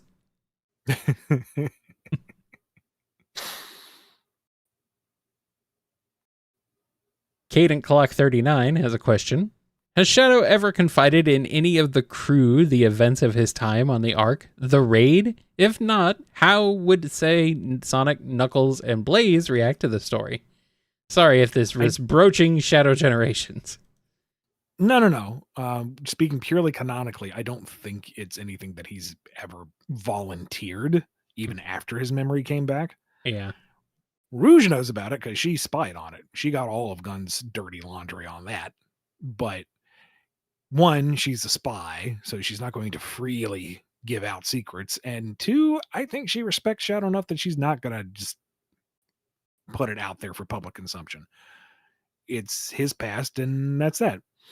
I mean, she shared a little bit in SA2 just to get things taken care of, but you also had Gerald's posthumous, I'll show you all played out in the loudspeakers on the Ark, so everybody kind of caught up on that. So I guess they have an idea of what happened. Sonic would kind of nod solemnly. Big oof, dude. And just not bring it up. Yeah, it's a sore spot for Shadow. It's not a pleasant memory. He's not going to bring it up at all. Surprising. Knuckles is, that sucks. Oh, back to my island. He doesn't really care. Shadow's got his life. He has his own. It's what will he do with this information? It's not like he's a gossip. It's not like they hang out. Blaze would be deeply disturbed and would want to know if justice had been done.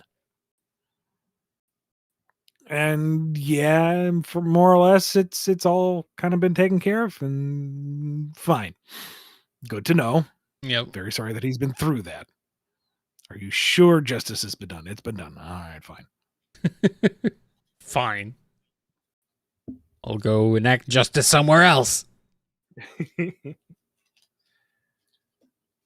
Sorry for any of the clicking and the clacking. I'm just tearing through lozenges tonight. Crazy. Well, we're trying to tear through these questions, but man, there's a lot of them. So let's keep on going. And we're still on supers, guys. I'm sorry to the standard questions, but we like the amount of supers we've gotten is very surprising, and we're very grateful. We're very thankful. No problems at all with your super chats, but man, it's a lot of them. So let's not waste any more time. Here's one from Hearts 13. Sonic Shogakukan / OVA 90s crossover.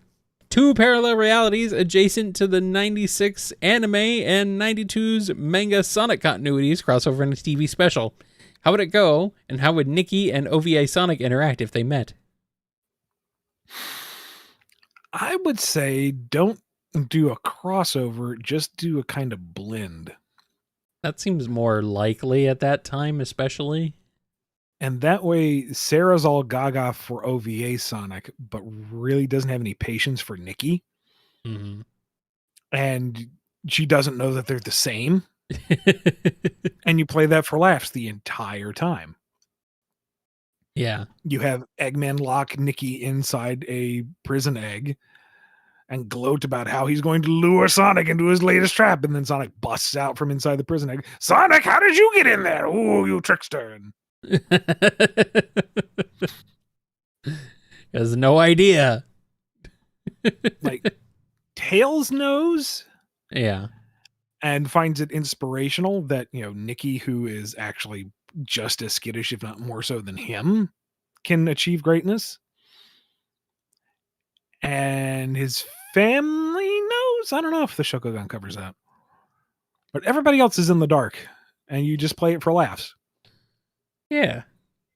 That makes sense to me. I mean, yeah, it's the same punchline over and over again, but we've got 2 seasons of One Punch Man, and that has one joke. So I think it would work just fine.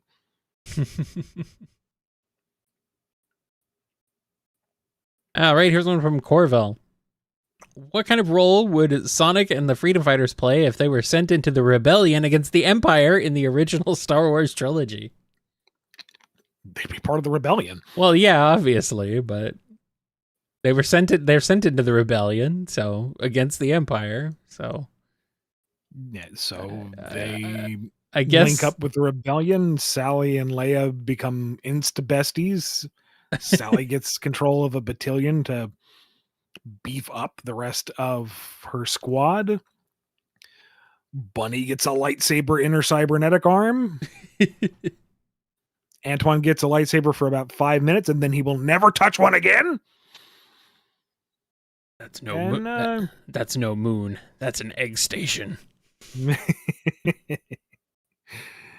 Oh, I'm afraid this death egg will be quite operational when your friends arrive.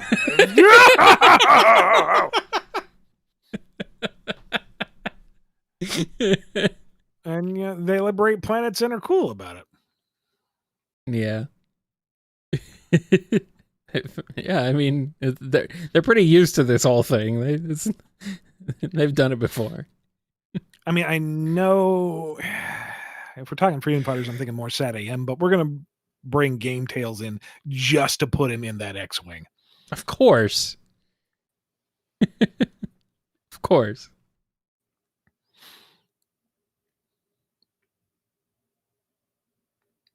All right, here's one from Magical Fox.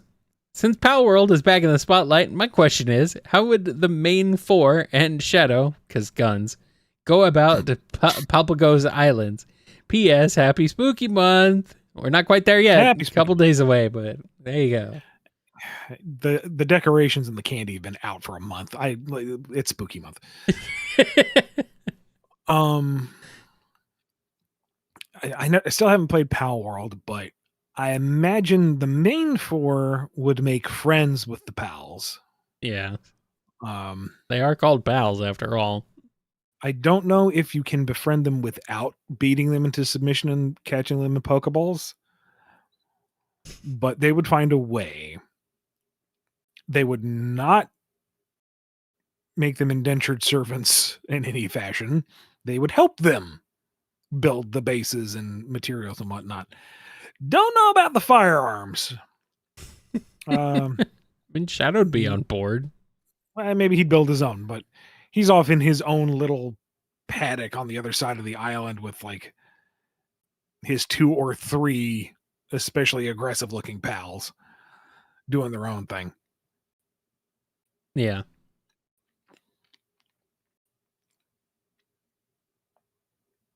All right. Warloaf Loaf has a question. Now that the DC Sonic project is happening, I started thinking of Reverse Flash. He's kind of an evil, fast time traveler, fast person, don't you think? Why doesn't Silver get an evil time traveler rival to fight? You know, why not? Why not? Straight up just give him his beta look back when he was Venice the Mink. Okay. Call him Sterling.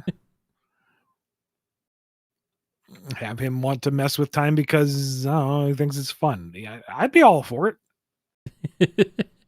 Reverse Silver. So lead. I kind of hate that Mephiles is so intrinsically tied to Shadow because he would make a great Silver antagonist. He's a time traveler. He has crazy powers that could be countered by Silver's own crazy powers. Yeah. He is tied to at least one ruined future. It could work. You know, he's a brilliant Machiavellian villain and Silver's a good boy. Yeah, I mean, you could have fun with that. They were both introduced in the same game. Why not? That's it. There's a justification. Yeah. It's just, Mephiles took his form from Shadow and has a personal vendetta with Shadow and was the temptation on the hill for Shadow. And everyone's got a vendetta with Shadow. Get in line, Buster.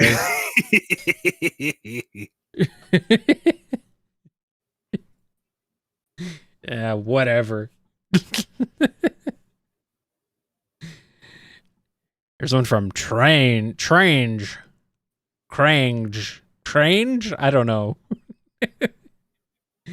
Do you consider Zetis aliens or a race of demons? P.S. I know others really like Zavok and the other 6 and hope their lore is expanded one day. Yes, I am aware of the Zeti fandom. It is small, but powerful. I actually asked this specifically, and apparently they're just another race to that world. They're not aliens, they're not demons, they're not Oni, they're Zeti. Don't question it. They're just Zeti. And you got hedgehogs and foxes and Bonachidna on discount sale, and you have various animals and Zeti. Yes. All right, sure. And BumbleKast Asker has a question. What's your opinion about pirating the manga, and what would you think when the possibility of discontinuing it will come true? Pirating bad? Yeah, I would not recommend doing it. I mean, I know there's a much more nuanced discussion about media accessibility and yada, yada, yada. Preservation, but this is an active thing that's being sold currently is kind of the thing. If you... And having full scans day one, like within hours of it, that's just disrespectful. That's not surprising, though, in the slightest. No. I would be disappointed if it did lead to a cancellation, but if it stems from folks just abusing the material, then actions have consequences. Yep. All right, here's one from Niche XCC 1900. Why hasn't Sega replaced Sonic's current VA and kept him for so long? What is it about this VA that has survived Sega for so long?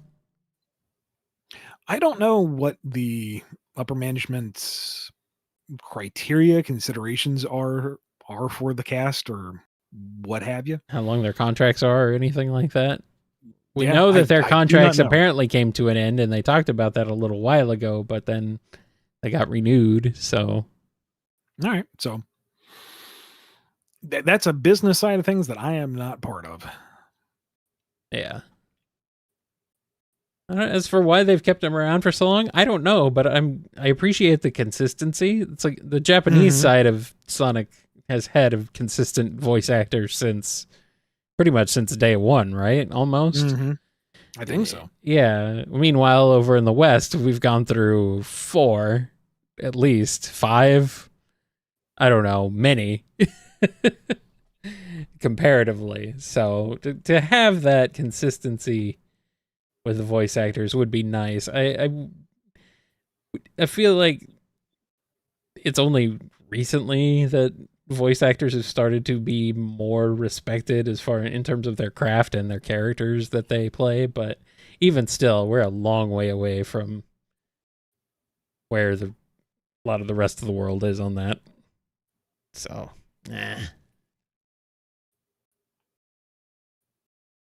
No Originality has a question. As a Southerner, how do you survive the Canadian winter? I moved up here to get away from the southern winter and summer and spring and honestly half of autumn. I love the cold. I love the snow. I love the fact that autumn is moving in and people are already bundling up and I'm still in shorts. Enjoy it. It'll get muggy up here in the summer and folks are going, oh, the humidity. I'm like, yeah, this is pretty bad. But back home, you could swim in the air and not in a fun way. Oh, it's like breathing water.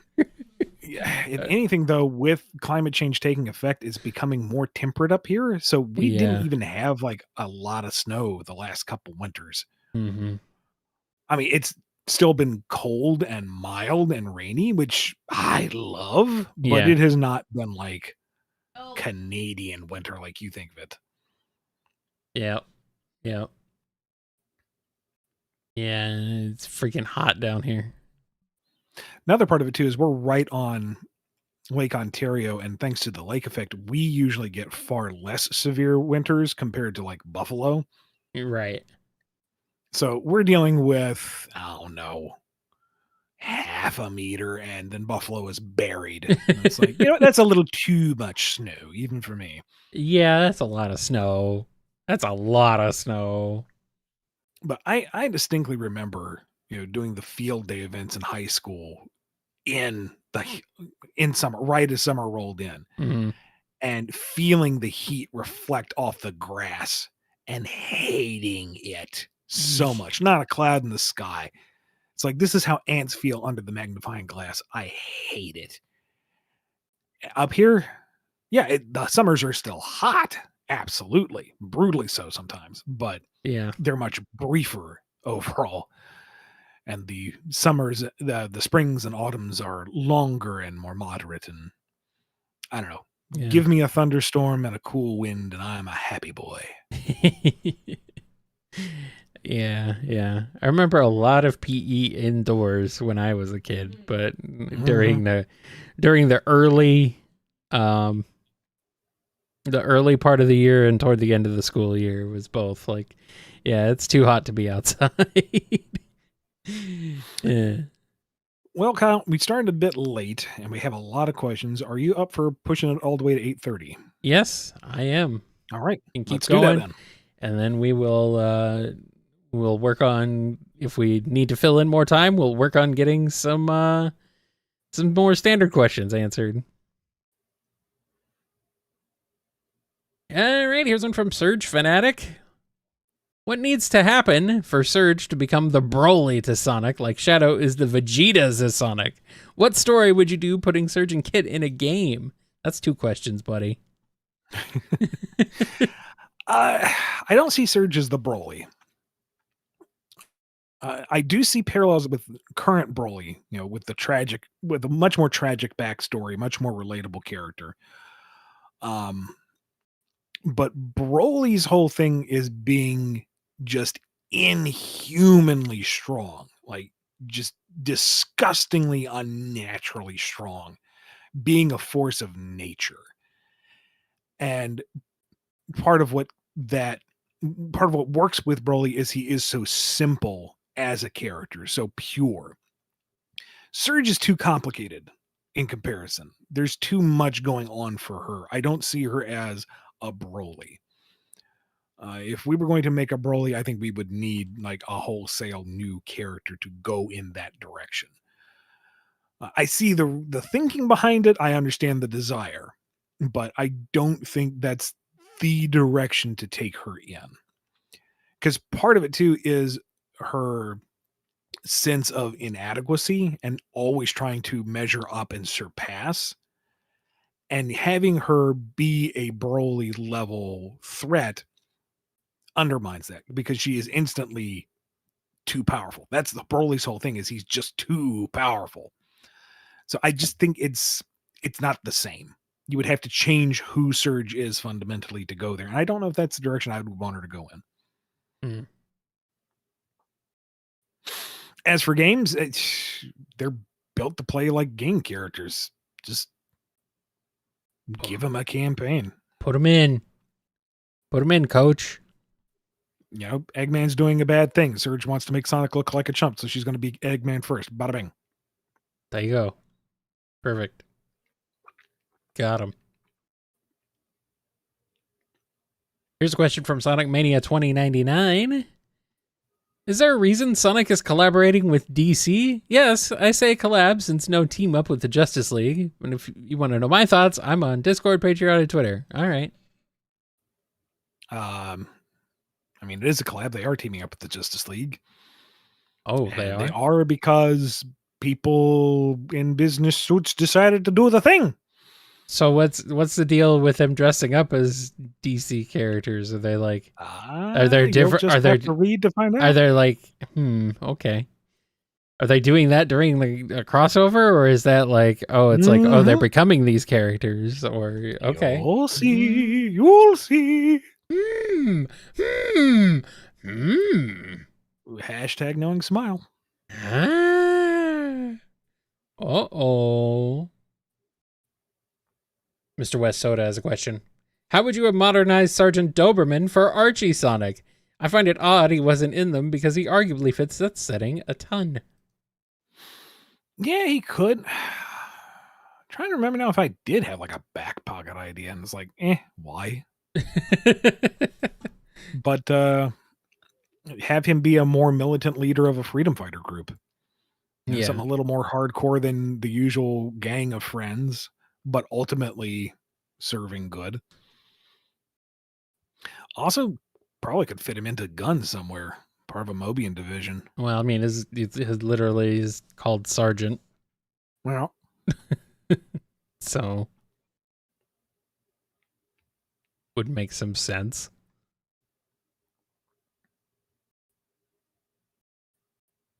Here's one from a watcher. Not the watcher, just a watcher.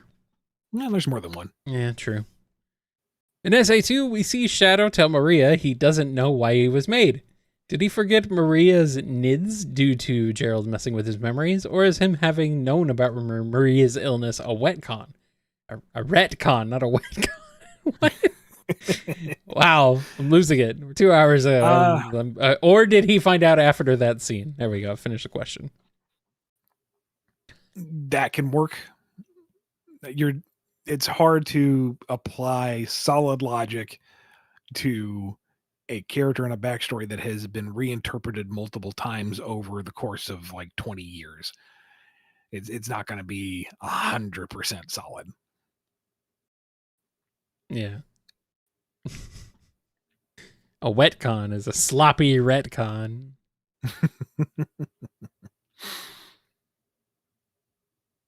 Random English has a question.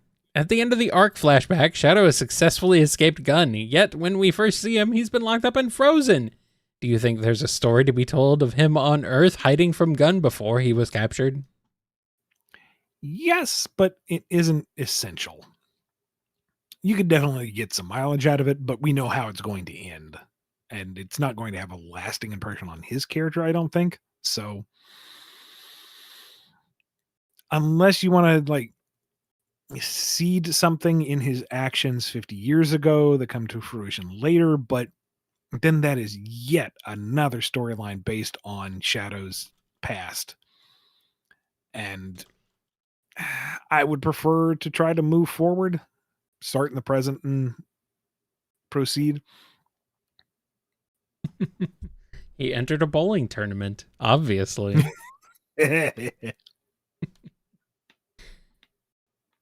history is anything to go by, Paramount history, that is. Basil J has a question. What would you both say Serge's opinion of Shadow is? Thinks he's a tryhard. Hilarious coming from her. No, she's perfect. What are you talking about? She's 100% honest with herself in all things, except when she lies. Shut up.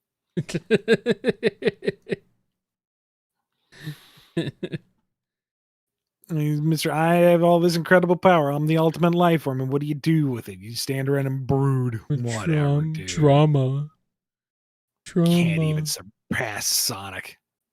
Gonna be third place when she's done.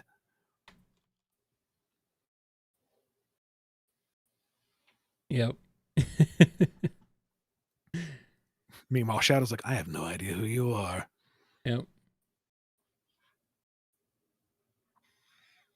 And here's one from Spacebar. Ian, did you see the new Shadow manga? What were your thoughts on the first chapter? I have not been able to get a copy of the original, and I'm not going to pirate it. So, no, I've not really seen it. Nope, not yet. All right, Damnables BP has a question. Dissidia Final Fantasy and Final Fantasy Stranger of Paradise tackles the cool concept of the everlasting cycle of battle between light and darkness. If you had to, how would you like to tackle it, Sonic or otherwise? How would you tackle the cycle of everlasting battle between light and darkness, Ian? If that is my writing prompt for this assignment, Professor, I'd like to just make something new. You know, I have been spurred on by less.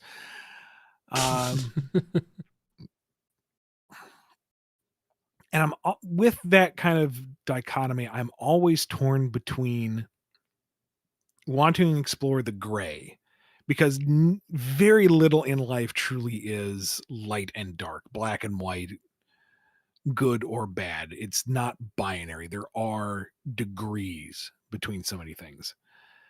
And setting up a epic battle of light and dark and exploring why that mentality is destructive could be an interesting way to go. On the other hand, there are some purely good and evil things in this world, and if it's a fantasy, it doesn't have to be a perfect analogy for the real world. It can be an escape. It can be for funsies. You can have the heroes of light be good people, and the champions of darkness be bad guys that are just fun to hate, and make them fight each other. That's also perfectly valid. And I would get stuck deciding which way to go with it. Do I want to be deep and poignant, or do I just want to play with all the toys? And the answer is yes to both, and I need some discipline. It's true. Here's one from Hydrix Aquatic. Styx grab Silver and ask him an important question. Is Robo Loch Ness our president in 2224? And is Robo Bigfoot our vice president? It's the other way around. Oh, no. She didn't account for that. Throws out her entire idea board. It's all garbage! It's all wrong! No!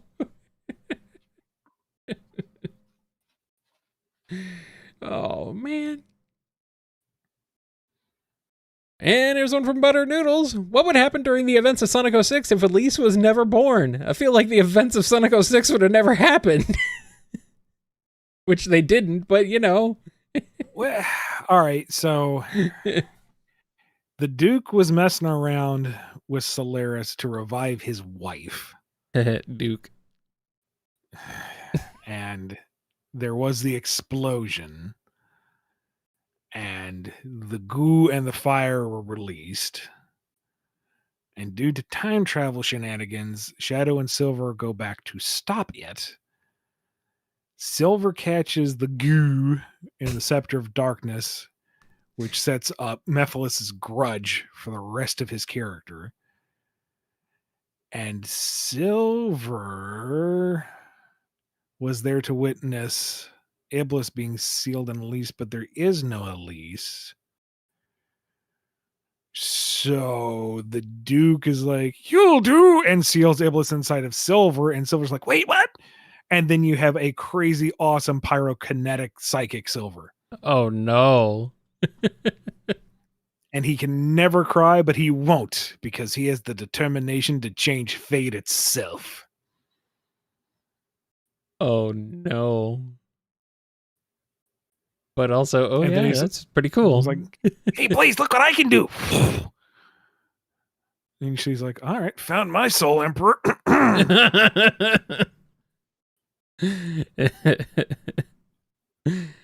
Well, then.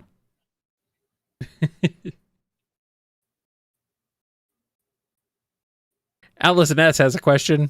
A headcanon question for both of you, since Ian didn't work on Murder of Sonic. What did Omochao do to get charged with medical malpractice? Why haven't they turned themselves in? Will justice prevail?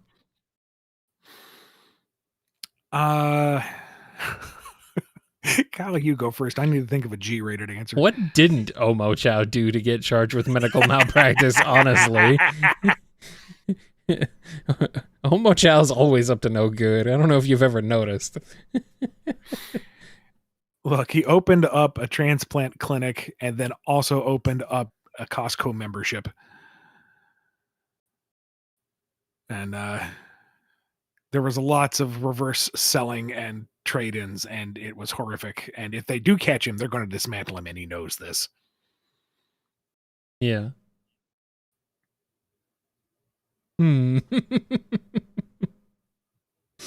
Oh, boy. All right, Chaos Dust and Steam has a question. May I ask, have you received any gifts from fans? And if so, do you keep them? I ask because I found a video of what appears to be you being given a Dark Enerjet custom figure from Jazzwares as a gift. Yeah, that is, where is that? That's stored away. It was custom made. Unfortunately, it was very brittle. So it started to fall apart. So I had to put it away. It's not like on full display because I worry about it disintegrating. Mm-hmm. But yeah, I've gotten like official plushes. I've gotten custom Lego sets. The custom Energy Knuckles you mentioned. There was the Archie books. I don't, if you guys remember reading the Archie books, in the letters pages in one of the issues, somebody had this full diorama of these big old paper mache badniks and stuff. It's really cool. And that person came to a show and gifted me one of the paper mache buzz bombers. Oh, nice. And that was super cool. I've gotten a few issues of Sonic the Comic and oh goodness, many other things. And I'm incredibly grateful for that. Some folks went a little too far and just continuing lavishing me with gifts, and I can't accept beyond a certain point. There has to be some professionalism, I guess. I can't just take on everything. There might be accusations of favoritism or exploitation or whatever, and that ruins the fun. And I know folks are just being passionate and friendly and generous, and I hate that. But I have received. Don't take that out of context. Clip that one. I hate that people are being nice. People. Sorry, Ian. I had to point that out because I was like, "Oh no, that sounds terrible." If someone were to just clip that part, oh man. I'm raining on the parade, is what I'm getting at. People are just being nice, and Yeah. I do appreciate that. Okay, you don't hate that. No. I love it. I'm extremely touched by it. I feel undeserving that just you coming by to say hey at the table is enough. I'm happy to know that I've made you happy. Bringing me offerings? That's crazy. That is crazy. I will give everyone a pointer though. If you are going to bring a gift of some kind to someone at a show or a convention or whatever, and it is food, do not be insulted if they don't take it or they double check it, because that can be contaminated and you never know if someone who's being friendly up front has done something to that food. So having a figurine or a bit of paraphernalia, that's one thing. A consumable can be potentially dangerous, and we do have to be mindful of it. Because boy, howdy, have I seen some things said online that makes me sure that makes me double check that package of cookies is sealed. So yeah, I've never had that bad experience. Everyone who has come up to the table has been wonderful. Caveat, there have been a couple of folks, but you know what? They're the outliers. They don't need to be mentioned. Generally speaking, everyone who's come to the table has been just wonderful, and I appreciate everything that you have shown and given and said to me, and you make me feel very special. Oh, how sweet. All right, here's one from Alec Mack. Boosting this one for Charming Magician. What will the Moebius versions of Bernadette and other Sonic's family members be like? I feel like we did this one. We've talked about this before. This year. We've talked about this multiple times. I don't remember what we said for it either. Like, I think you said that Bernadette was kind of like an absentee mother. Yeah. And that Jules was a diplomat instead of a soldier. Because that was established, wasn't it? But he helped who lead the Great Peace? I think so, but like he wanted to push Scourge to be worse, or Scourge was rebel. I can't remember. Yeah, but I know we've touched on this. So head over to BumbleKast.com and look at the Q&A master list. Just search for Moebius or Bernadette, anti-jewels. You'll find something in there, Yeah, I'm we've sure. definitely talked about anti-jewels many times. Suggestion I'm receiving is Bernadette as a wine mom day drinker. I feel like we did that. I think Like, that's that what does it feel was. familiar. I think that's what it was. Yeah. Yeah. She's a terrible mother.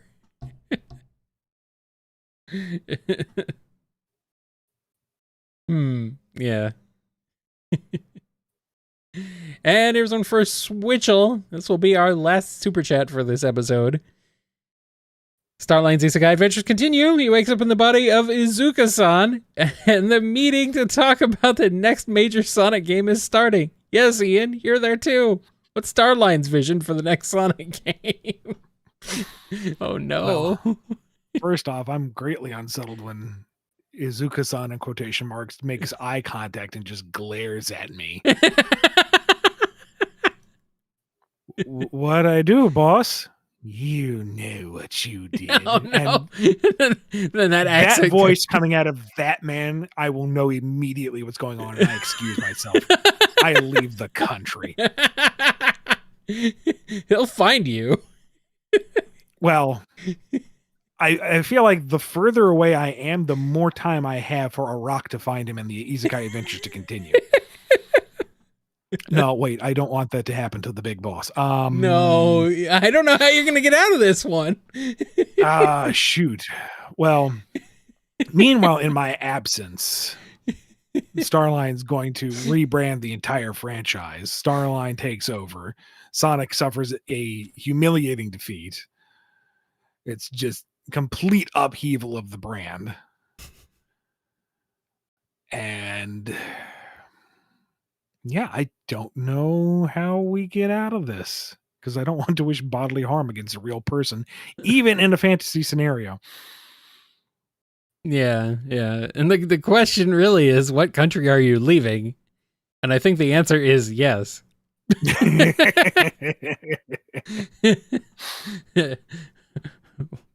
All the countries. Maybe we're in an alternate Earth where the Mars rocket is a real thing. No, you're just living in international waters. You'll never find me out here. Army hearties, welcome to the Pirate Cast. Ye not know who I am because of this brilliant accent. By it, I be answering all your Starlight questions for me. First mate Lyle, what be our first question? Error, one from James L. If there would be an official Sonic the Hedgehog and Super Mario Brothers crossover game in the future, canon to both franchises, would it be a prequel to the Olympic Games series? I would hope not. I would want it to just be its own thing. If it has to be canon, then don't canonize the Olympic Games, because they're all over the place. They're fun in their own right, but God, making them canonical would be a nightmare. It's goofy, but you know. That and Mario's canon is, from my understanding, soft at best. Dubious. So trying to tie things down too hard, I feel like defeats the spirit of the game. Dubious. I think they just go to an alternate universe. They just like travel through a portal and then they do the thing and then they go back and they just go about their lives like normal. Yeah, maybe. That's just how it happens. There you go. Warp Ring opens to Mushroom Kingdom. Warp Pipe opens up in Green Hill. They travel back and forth and have adventures. It doesn't have to be anything more concrete than that. Pretty much.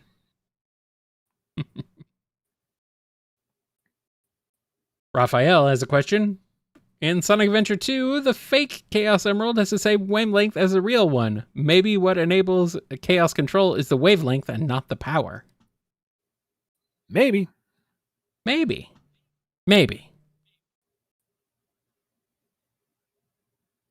Here's a question from Madame Mobius. So did Shadow come out of the tube able to throw hands like that in that Emerald fight, or did Maria have to teach him how to perform her deadly slap attacks from the Shadow game? Shadow would be even more deadly if she were in full health. Shadow would be even more deadly if she did manage to teach him those slaps. I Oh, think. Shadow, I've taught you all that I can. I have to cure you. I must learn the 100-point technique. If Gunn hadn't invaded, he would have become the true fist of the North Star. One slap man. Sonic, you're already dead. Big oof. Boom. Yeah, pretty much.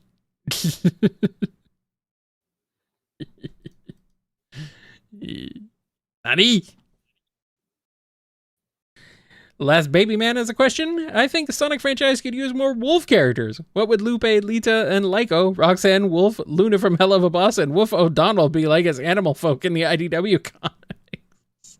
I don't know. Give him all to Uekawa-san and see what he comes up with. Wolf O'Donnell in Sonic, though. That's pretty funny. That idea. Funny. Can't let you brew that, Shadow. Who the hell are you? Yeah, pretty much. Lupe would be nice to see again. Sure, she's a pretty obscure character, but, you know, who knows what could happen.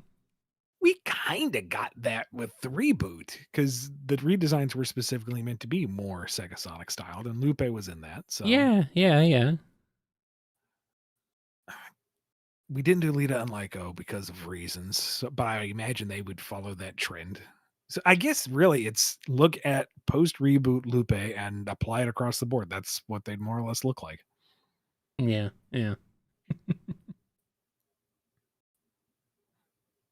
All right, and here's one from Normal Person. Why doesn't Shadow just call the Justice League for help in Shadow Arkham Knight? Is he stupid? It's all about ego, man. You think he's going to ask for help? Like maybe when things reach a crisis point, he'd call them and demand help, but he's not going to ask for help.